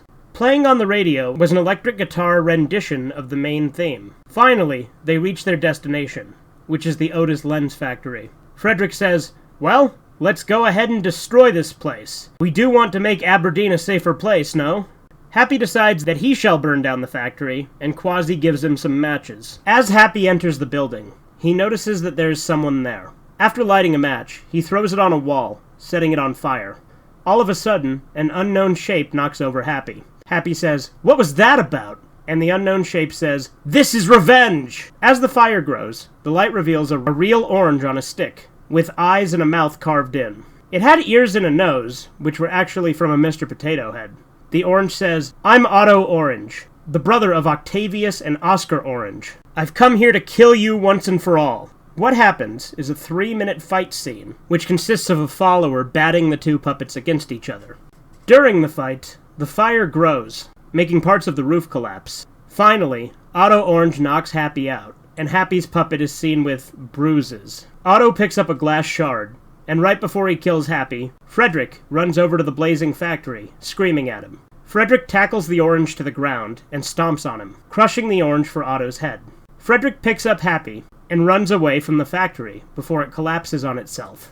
After that, it cuts to a still shot of the factory, collapsing as the 6 men drive away in the van. This goes on for 1.5 minutes before it cuts to black. The rest of the part was the 6 going around to the 3 other locations and destroying them by either explosives or fire. It was actually really boring, since there's no one stopping Happy or the others from destroying the buildings. As it went on, I saw a lot of inconsistencies. For one, each follower has an alternating amount of blood on the clothes. Also, Happy keeps switching from the giant hand puppet to the smaller handheld claymation puppet. After they destroy the police station, it shows text that says, Part 3, coming soon, for 10 seconds before it stops. January 21st, 2013. I barely managed to watch the 3rd and last part of the Happy Appy 2 movie. Unfortunately, I'm not feeling well, so I'm going to have to offer a somewhat quick description of the 3rd part. Like usual, it shows the title, which is called The Satisfying Killer, flying up on the screen and trying to give the viewer a seizure for a random amount of minutes. This time, the seizure part took up nearly a quarter of the running time of the video. After that, it shows a montage of the people who got the body parts, which lasted for half of the video, doing their everyday stuff. After a minute of showing the person, a follower descends from the darkest area of the room and proceeds to murder them in possibly the most brutal of the snuff scenes. Since some of you guys have emailed me for better descriptions on these parts, I'll tell you some of the murders in this montage. Just don't expect me to do it again. The first murder had the follower initially kill the victim by cutting his head with a handsaw, with blood and parts of his own brain pouring out onto the carpet. After the victim dies, the follower starts ripping off various body parts with the handsaw as well. Another murder had a follower shoot the victim at point-blank range with a large revolver. You can see the head wound in grotesque detail, with the damaged brain clearly visible. A murder near the end of the montage shows the follower light the victim on fire, who tries to put the fire out. She eventually dies, and you can see the body burn for the rest of the scene. Almost jokingly, the follower proceeds to put marshmallows over the woman's body. Oddly enough, I wasn't included in the montage until the next scene after that, which could be the most pathetic attack done by the followers. It showed quote-unquote me quite clearly wearing drag from behind. Eventually, a lot of the followers storm into the room and rip the man apart like they were a bunch of zombies. After this, the last quarter of the video shows the followers and Happy Appy having a party because they killed everyone that they hated. This scene, to be honest, was somewhat funny. Janto and the dwarf follower, who was sitting on his lap, managed to break a chair just by sitting on it. Ryagan was trying to breakdance while drunk. 2 followers, one towering, one bony, were trying to make each other laugh by gurning. and Frederick was biting on balloons and exaggerating the effect of being blown back from a balloon pop. The credits show every crewman who worked on the episode, as well as the victims for Part 3. For some reason, I think that Forensic Rises / The Followers and the second Happy Appy movie were reversed in order. While the Happy Appy movie is about, well, the Followers fucking up shit, Forensic Rises and the Followers Parts 1 and 2 is more like a movie, with a less boring plot. I wouldn't be surprised if this was a mistake on the Followers' part. If I ever make an episode order, I'll mention this. January 24th, 2013. I'm happy, but I'm not at the same time. Things seem to be returning to normal in my life, but I just have a feeling that if I relax for a split second, Frederick and those motherfuckers will probably kill me. However, things are turning out to be quite nice. Jim told me that he is the writer for a new Nickelodeon show, which I'm not sure of the name. My brother also said that he's coming over sometime in the first 3 days of February. I'm dreading this, honestly. He's immature, and I don't think it's good to have my brother come over with all of this follower shit going around. But it's too late now. I'll relax for now, but I'll also keep an eye out, for I haven't seen any of the followers in a while. Anyways, the next post on this blog will be on the day he comes back. February 3rd, 2013. He's finally here! My younger brother finally came over today. It was about time, too. The only reason why he couldn't come to Aberdeen earlier is because he lost the money he put aside to buy the airplane ticket to go to Seattle twice. Because of his low pay at ER Telecom, it took him 2 weeks before he finally got the money to buy the ticket. When he came over, he decided that the guest room would be where he'd sleep during the time he was here in Aberdeen. To be honest, Vladimir might be staying over permanently. I was actually dreading this since he first came over. To be honest, he's quite nice, but he's kind of immature too. Because of this, we often got into fights as children. As I'm typing this, he's in the living room, eating some pepperoni pizza he bought, and watching America's Funniest Home Videos. And no, he isn't sharing the pizza with me, obviously. And before I go, I want to share a small anecdote involving him. When Vladimir was born, his birth name was Sergei. In 2000, when he was 7, our parents became proud supporters of Vladimir Putin, who had just become the Russian president. Some kids at the elementary school caught wind of their support, and to mock Sergei, called him Vladimir. When Georgie, our dad, overheard the bullies call him Vladimir, he talked to Nada about it. They decided to get Sergei's name changed to Vladimir, because it was better sounding. I personally don't like his name change, but whatever. February 4th, 2013. I had to delete a lot of Happy Appy episodes, because of obvious reasons. Luckily, I saved them to a few discs, and hid them in a small box. Also, here's a fun fact. Apparently the name of Season 2 was The Sad Happy Pincushion Show.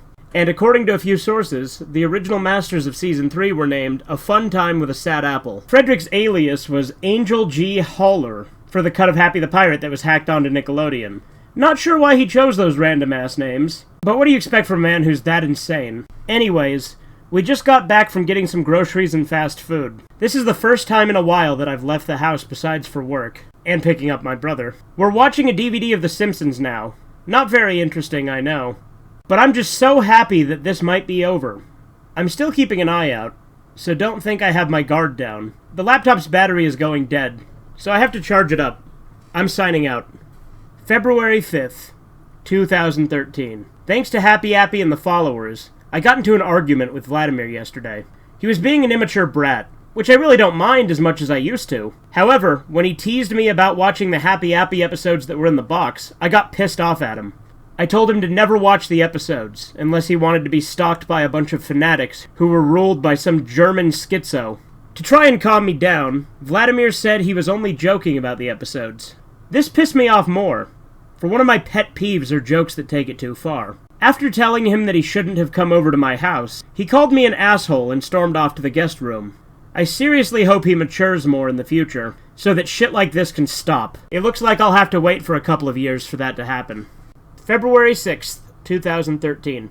God fucking damn it! I should have fucking known that the followers were going to do something like this. Okay, a few minutes after Vladimir came over, I had a very strong feeling in my gut that Frederick and his followers would do some fucked up thing to him. And guess what happened? They kidnapped him last night. A few hours ago, I woke up and I went to check on Vladimir. However, he was nowhere to be seen. When I went to the guest room, I saw that it was completely trashed, with a few blood splatters on Vladimir's bed. On it was a note from 6 of the followers. To Garrison. Remember when you said you wouldn't stop researching Happy Appy? And you shot and killed Tord when he told you to stop? Well, I'm sure you're going to oblige to our warning now, because we've kidnapped your little brother. If you don't promise to stop researching Happy Appy by deleting your blog, destroying anything you own to do with the show, joining us and helping us kill the remaining cast, we will promise to never inflict harm on you or your brother, and bring him back in the progress. However, I know that you'll decline it, since you're more belligerent than all of us. So every day after you get this message, we'll cut your brother on various parts of his body, until he dies from blood loss one day. Once we know he's going to die, we'll do an amazing live stream on that YouTube knockoff site. This will make every member on the site go after your blood. Will you destroy all evidence, join us, save your brother, and experience the joys of murder? Or will you attack us again and watch him die? The time is ticking, Garrison, so choose wisely. From Fort Forensic, Quasi, Janto Yukimata, Riegan Quirk, Arkadai and Boleslav Popov, and Frederick Gorgoat. That's fucking it! Thanks to that fuckhead Frederick and his brainwashed followers, I simply can't research Happy Appy anymore. I mean, God knows what will happen if I decline their offer. Even though it promises the return of my brother, I don't want to accept the first option, to be honest. And even though I want to get my brother back, I'd probably tell the location of the followers' hideout to the police, causing all of the crazies on that knockoff YouTube to go after me.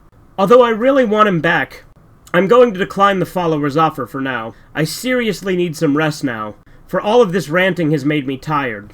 Oddly enough, while I was sleeping, I didn't hear any glass breaking or muffled screaming. I swore I heard whispering and a footstep, but I'm pretty sure it was someone blasting music out of their car. Post 2. I just checked on the fake YouTube site. There's no sign of a live stream, but Frederick is using it to alert some of his followers. I have absolutely no fucking clue what to do. Also, I'm going to talk about the Jeffrey in the picture. Based on the video, which is a compilation of a man burning some houses down, I'm pretty sure that's a foreign exchange student I knew in school. He never was much of a nice one. During 8th grade, Jeffrey claimed he killed his 2 dogs and hid them in one of the elementary school trash cans. He also claimed that he loved to read books about serial killers, especially ones on Ed Gein. Jeffrey finally got expelled during 9th grade for trying to cut off the hand of a classmate that refused to buy drugs that he owned. Damn, that's twice someone I used to know in high school has become a follower. I'm signing out, and I'm going to think about how to make things right again. February 7th, 2013. Okay, that's it. I've had enough of Frederick's tortures. I mean, he's trying to mess around with my head, right? In fact, he probably is. Do you want to know why? A day ago, Frederick uploaded a fake video to that YouTube site, showing me typing a blog post on Happy Appy. The fake me was killed so he can dupe his followers. How low. I'm going to be honest, I'm terrible. Yeah, that's right, I'm terrible. What have I done that's amounted to anything? Why didn't I stop researching Happy Appy? Ever since I watched those episodes back in 2011, my life has spiraled out of control. If I'd never watched that DVD, I would have just been a normal guy. But no, I had to look into what shouldn't be looked at. What have I done to help? All I've done here is help Frederick Gorgoat get back to killing again, and kidnap my brother. I didn't even stop, even after being warned. And hey, you know what? I bet $1,000 that because of my research on Happy Appy, Frederick helped with the school shooting in Newtown. I'm going to die. And they're not even going to stop at that. My brother will die. Jim will die. And God knows who else will die. Another one of my fans was murdered last week, in fact. What does this say about me? In over a year, I've gotten 2 of my fans killed already. Some people think that I've lost it. And maybe I have. But that doesn't even bother me anymore. I'm just sick of this, and I'm going to go drown out my worries in spirits. February 8th, 2013. I haven't arrived at work for nearly a month, and I'm not even going to go back. My life is so fucked up. Why should I care if I didn't have a home? For what I've done, I deserve it! The followers are taunting me still. Last night, around 30 followers were surrounding my house chanting. I never wanted it to escalate like this. I just thought Happy Appy was a cool little thing that I could research. But no. I didn't think that the show's fucking insane creator would stalk me and repeatedly ruin my life. Also, what are the followers thinking about Frederick? Do they think he's some sort of dumb angel who will save them from the bad? And talking about Frederick, I had a talk with Sergeant Newport. He had heard that the followers had kidnapped my brother. To help me find him, he rounded up 30 members from the police department, as well as Faulkner, to search out and destroy the followers. Even though it's nice to see that the followers are in greater trouble now, there's one huge problem with destroying the followers. We don't know where the hell they even are. Even if we find out where they are, they'll probably kill Vladimir. I guess we'll just have to wait until we get another clue. On a slightly good note, the YouTube knockoff site went down last night. I bet it was either the authorities or a follower fucking up the server. And you know what? That's it. That's all I have to say. Please stop following me or you might be the next to die at that fucker and his retarded brainwashed group's hands. I honestly can't believe that the fate of my brother is resting on a bunch of donut-munching police officers who probably have no idea who Frederick Gorgote is. They aren't going to fucking save him. They will die. He will die. I will die. Everyone I know is going to fucking die because of my actions. I hope you're happy, you goddamn schizo. February 9th, 2013. I'm a fucking mess. Ever since my brother was kidnapped, I've spent nearly my weekly paycheck on alcohol to try and drink the whole abduction thought away. Soon I'm going to run out of money and spend the rest of my life as a hobo. Even if I end up homeless because of my drinking problem, I will never join the followers. So what if those fuckers scratch him up? Vladimir's pretty tough, I think. So it'll be some time before they give him back to me. God damn it. I feel like every time I say something that I hope will happen, it doesn't happen at all. That's because I'm a fucking failure who likes to stick my nose in things that I shouldn't know about. And you know what? I'm joining the followers so that I can get my brother back. Yeah, Frederick, you didn't expect that, did you? Well, guess what? The first person related to Happy Appy that I'll kill will be you. Sure, you'll be saying, you can't kill the leader or of the followers? How about you shut up, you Nazi piece of shit? You worked on, nay, directed the noggin version of Happy Appy, so your murder is way past due. And I'm gonna fuck you up. First, I'll bring you to the most abandoned place in Aberdeen, and strangle you. Once you pass out, I'll do what you've threatened to do to me. Unlike what you plan to do, however, it'll be 10 times worse. Not only will I film the thing and give it to every black market, but I'll make your followers feast on your goddamn flesh. It's just like that bitch who owns PETA, but more suitable to your standards. Once you die, your brainwashed zombies will recognize me as their new leader, and I'll bring your group to the ground. Try to get around that. I deserve to be locked up. You hear me, Newport? I want your slacker cops to lock me up for the rest of my life. Treat me like the followers don't exist and I'm completely fucking insane. Don't end my life short by giving me the death penalty. No. Just throw me in jail so that I can get what I fucking deserve. Bypass the judicial system. Make a kangaroo court. I don't care how you do it. February 11th. 2013. To everyone who has warned me about that post, I've calmed down for the most part. Also, I have some good news for once. We found out where the followers are hiding. It was around 6:30 in the morning when I got a call from Newport. He claimed that he managed to kill one of the followers, and that I should come over to the police station. After getting dressed, I made my way over to the station. There were 2 police cars blaring their sirens outside, as well as a sedan that was being inspected by Faulkner and another officer. I made my way into the station, and I saw Newport inspecting the body of a man who had been shot in the chest. The dead man had held an AK-47 and a pistol. I asked Newport what had happened. He told me at 6:15 a.m., the man came into the station, brought out the AK-47, and tried to shoot up the place. However, he was killed a minute later by Officer Shepburn. Newport told me that I should inspect his body for any clues who he might be. I proceeded to check the overcoat he was wearing, and found 3 clues. The first was a letter written to him by Frederick Gorgote. To Dudley Franken, Gerasim has now got 32 policemen to stop us with. Even though some of my minions have doubts, he's just chickening out. He should be a tough guy and fight us all alone. Or at least with a friend of his. And I'm going to see that happen. I want you to kill some of the policemen that Gerasim got. Take the video camera that Quasi gave you and film the entire thing. I want you to put it into Season 4's first episode, Happy's Fun Riot.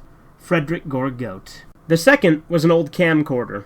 It was recorded in Super VHS, so I will watch the contents of the tape when I get the chance. Finally, the third clue was the envelope that the letter came in. I read it, and I found that the followers were hiding out in the Gorgote farm all along. I honestly should have known that they were going to use a farm as a hideout, But oh well, since we know the address of where the farm is, we're going to have to go across the country to Maine, so that the followers can be ended once and for all. I honestly don't want to risk my life to watch the followers end. I've already risked the lives of 32 policemen and my brother because of the followers, and I don't want to risk mine. I almost want to keep out of this raid entirely, but I'm getting my brother back from these cultists, no matter what. Goodbye, my reader, and I'll return to you in a week or so. February 14th, 2013. We're now at Portland, Maine. The Gorgoat farm is about 100 miles outside of Portland, meaning we're gonna have to get some fuel at the gas station.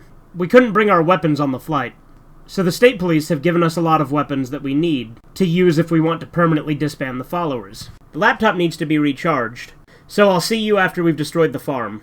Also, I watched the Super VHS tape before we left for Maine.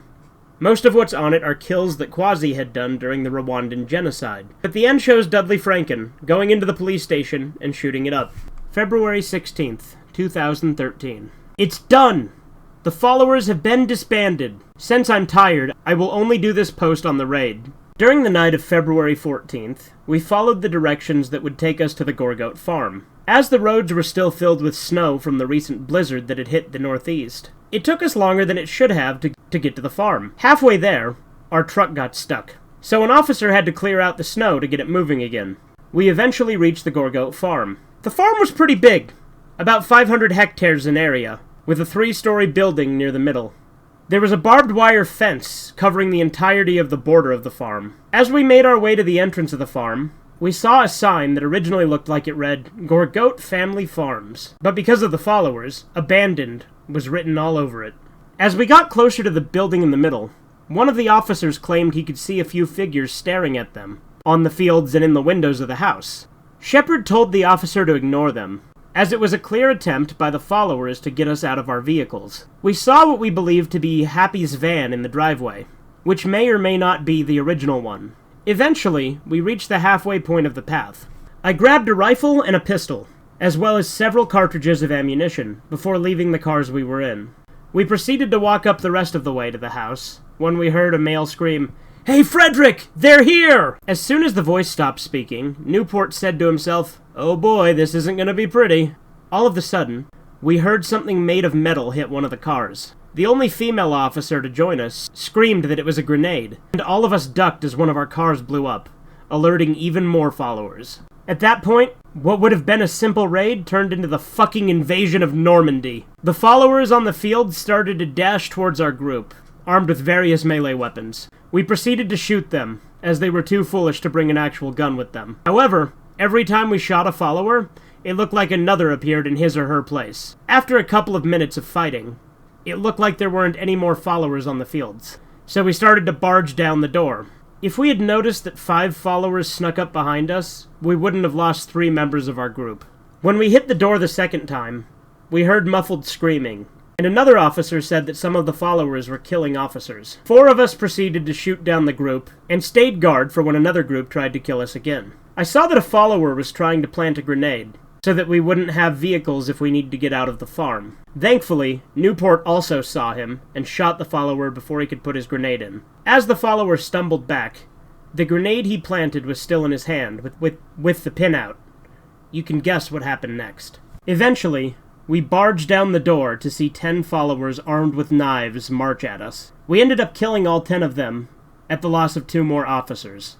The 28 of us split into 4 groups of 7, each with different aims. The group with me, Newport, and Faulkner was trying to save Vladimir, while the others were about killing Frederick, stopping the followers, and destroying the building. As my group went through the house, we experienced only 1 attack from a follower, which injured the female officer, but didn't kill her. After a while, we couldn't find Vladimir on the first floor, so we went into the second floor. What greeted us were the dead bodies of the group that were supposed to kill Frederick, which included Shepard. Thankfully, we weren't horrified enough not to notice the 5 followers coming near us. Once I pointed them out, Newport finally snapped and tried to take all 5 of them on. It was only a matter of seconds before he was brutally murdered. Rest in peace. The 6 of us did manage to kill the group, but we made a pact to not be distracted by anything else. We checked the second floor for Vladimir, but we didn't find him. Thankfully for us, the 2 remaining groups below us were okay and didn't lose any members yet. Finally, we went up to the 3rd floor, which had only 1 room. The door was locked, but as we got closer, We heard the muffled screams of a male being tortured with a Russian accent. It was Vladimir, no doubt about it. We proceeded to barge down the door, and saw a somewhat grisly image in front of us. Vladimir was on a stretcher without a shirt, with large scars on his chest. His torturer was hidden in the shadows, but his accent was similar to Frederick. He was even holding that damn knife. The room contained various statues made of body parts. Faulkner stepped forward and said, "Frederick Gorgote, you are under arrest for being the..." before getting shot by the shadowy man. Since I didn't want anyone else to be killed by the followers, I grabbed my pistol and shot the shadowy man. He stumbled, fell forward to show that it was Frederick's brother, Johnny. I ran to the stretcher that Vladimir was on. He said, "Gerasim, is that you?" I responded with, "Yeah, it's me." "You aren't as wounded as I thought you would be." Vladimir remarked, "I actually joined them a day ago. Johnny B. Good here was about to carve the symbol of the group into my chest until you shot him." I exclaimed, "Oh, okay, don't do shit like that. I don't want you to become the next Patty Hearst." Vladimir sighed and said, "I had to do that so I wouldn't be tortured, you see. Now that you're finally destroying the followers, let's get out of this hell on earth." As I got him out, I heard the screams of the teams below us. Knowing that the followers were probably attacking them, we had to get out and call the state police before we were next. We dashed out of the building, killing a few followers along the way. We got into one of two trucks that had been unscathed, and proceeded to call the state police. During this, Vladimir, who was wearing my coat, and I shot down followers that dared to attack us. We saw some followers run away from the house, not wanting to be arrested or killed. Eventually, the police came over in 10 vehicles, and proceeded to arrest the followers remaining in the house. We were given statistics of how many policemen survived, and how many followers died. 7 of us survived the raid on the house. They were the 5 from my group, Vladimir, and Officer Sabin from the Killing Frederick group. 50 followers died, including Jeffrey, Johnny Gorgote, Axel Johansson, Nash Ham. 15 followers were arrested, including Ray Belia and Clara Romanoff. The worst part is that about half of the followers are unaccounted for. Frederick, the Popoff twins, Reagan, Janto, and Fox Garner are the biggest members that need to be killed or arrested. I presume that Ray Belia joined the followers so that he wouldn't be tortured like Vladimir was. Vladimir's now in the hospital, being treated for some of his wounds. February 17th, 2013. This will be the last post of the blog.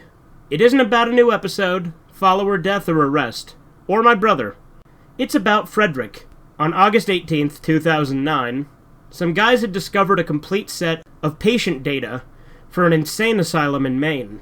It wasn't until the 1st of February that they discovered an erased name, patient number 0369. After a few days of trying to read the faint handwriting, they had confirmed it to be Christopher Holzer, Frederick's dad. It doesn't sound that interesting, right? Well, no. If the papers from the asylum are to be believed, the creator of "They're Coming to Take Me Away, haha," Jerry Samuels, did not create the song. Instead, it was Christopher Holzer, who killed Elias Downer when he kidnapped his dog. When Christopher was sent to the asylum, an officer took the record to Samuels, and he polished the song and made a fortune off of it. The 1990s sequel to the song, "They're Coming to Take Me Away Again, haha," was created entirely by Samuels, who had already made songs by himself, doing an exact impersonation of Christopher. This is why the voices didn't exactly match up. It also explains why Frederick has an obsession with the song. Post 2. Since some people have been requesting it, here's the completed episode list. For Season 3, I'll be using the actual production order of the episodes, than the order I got the episodes. Season 1, Episode 1.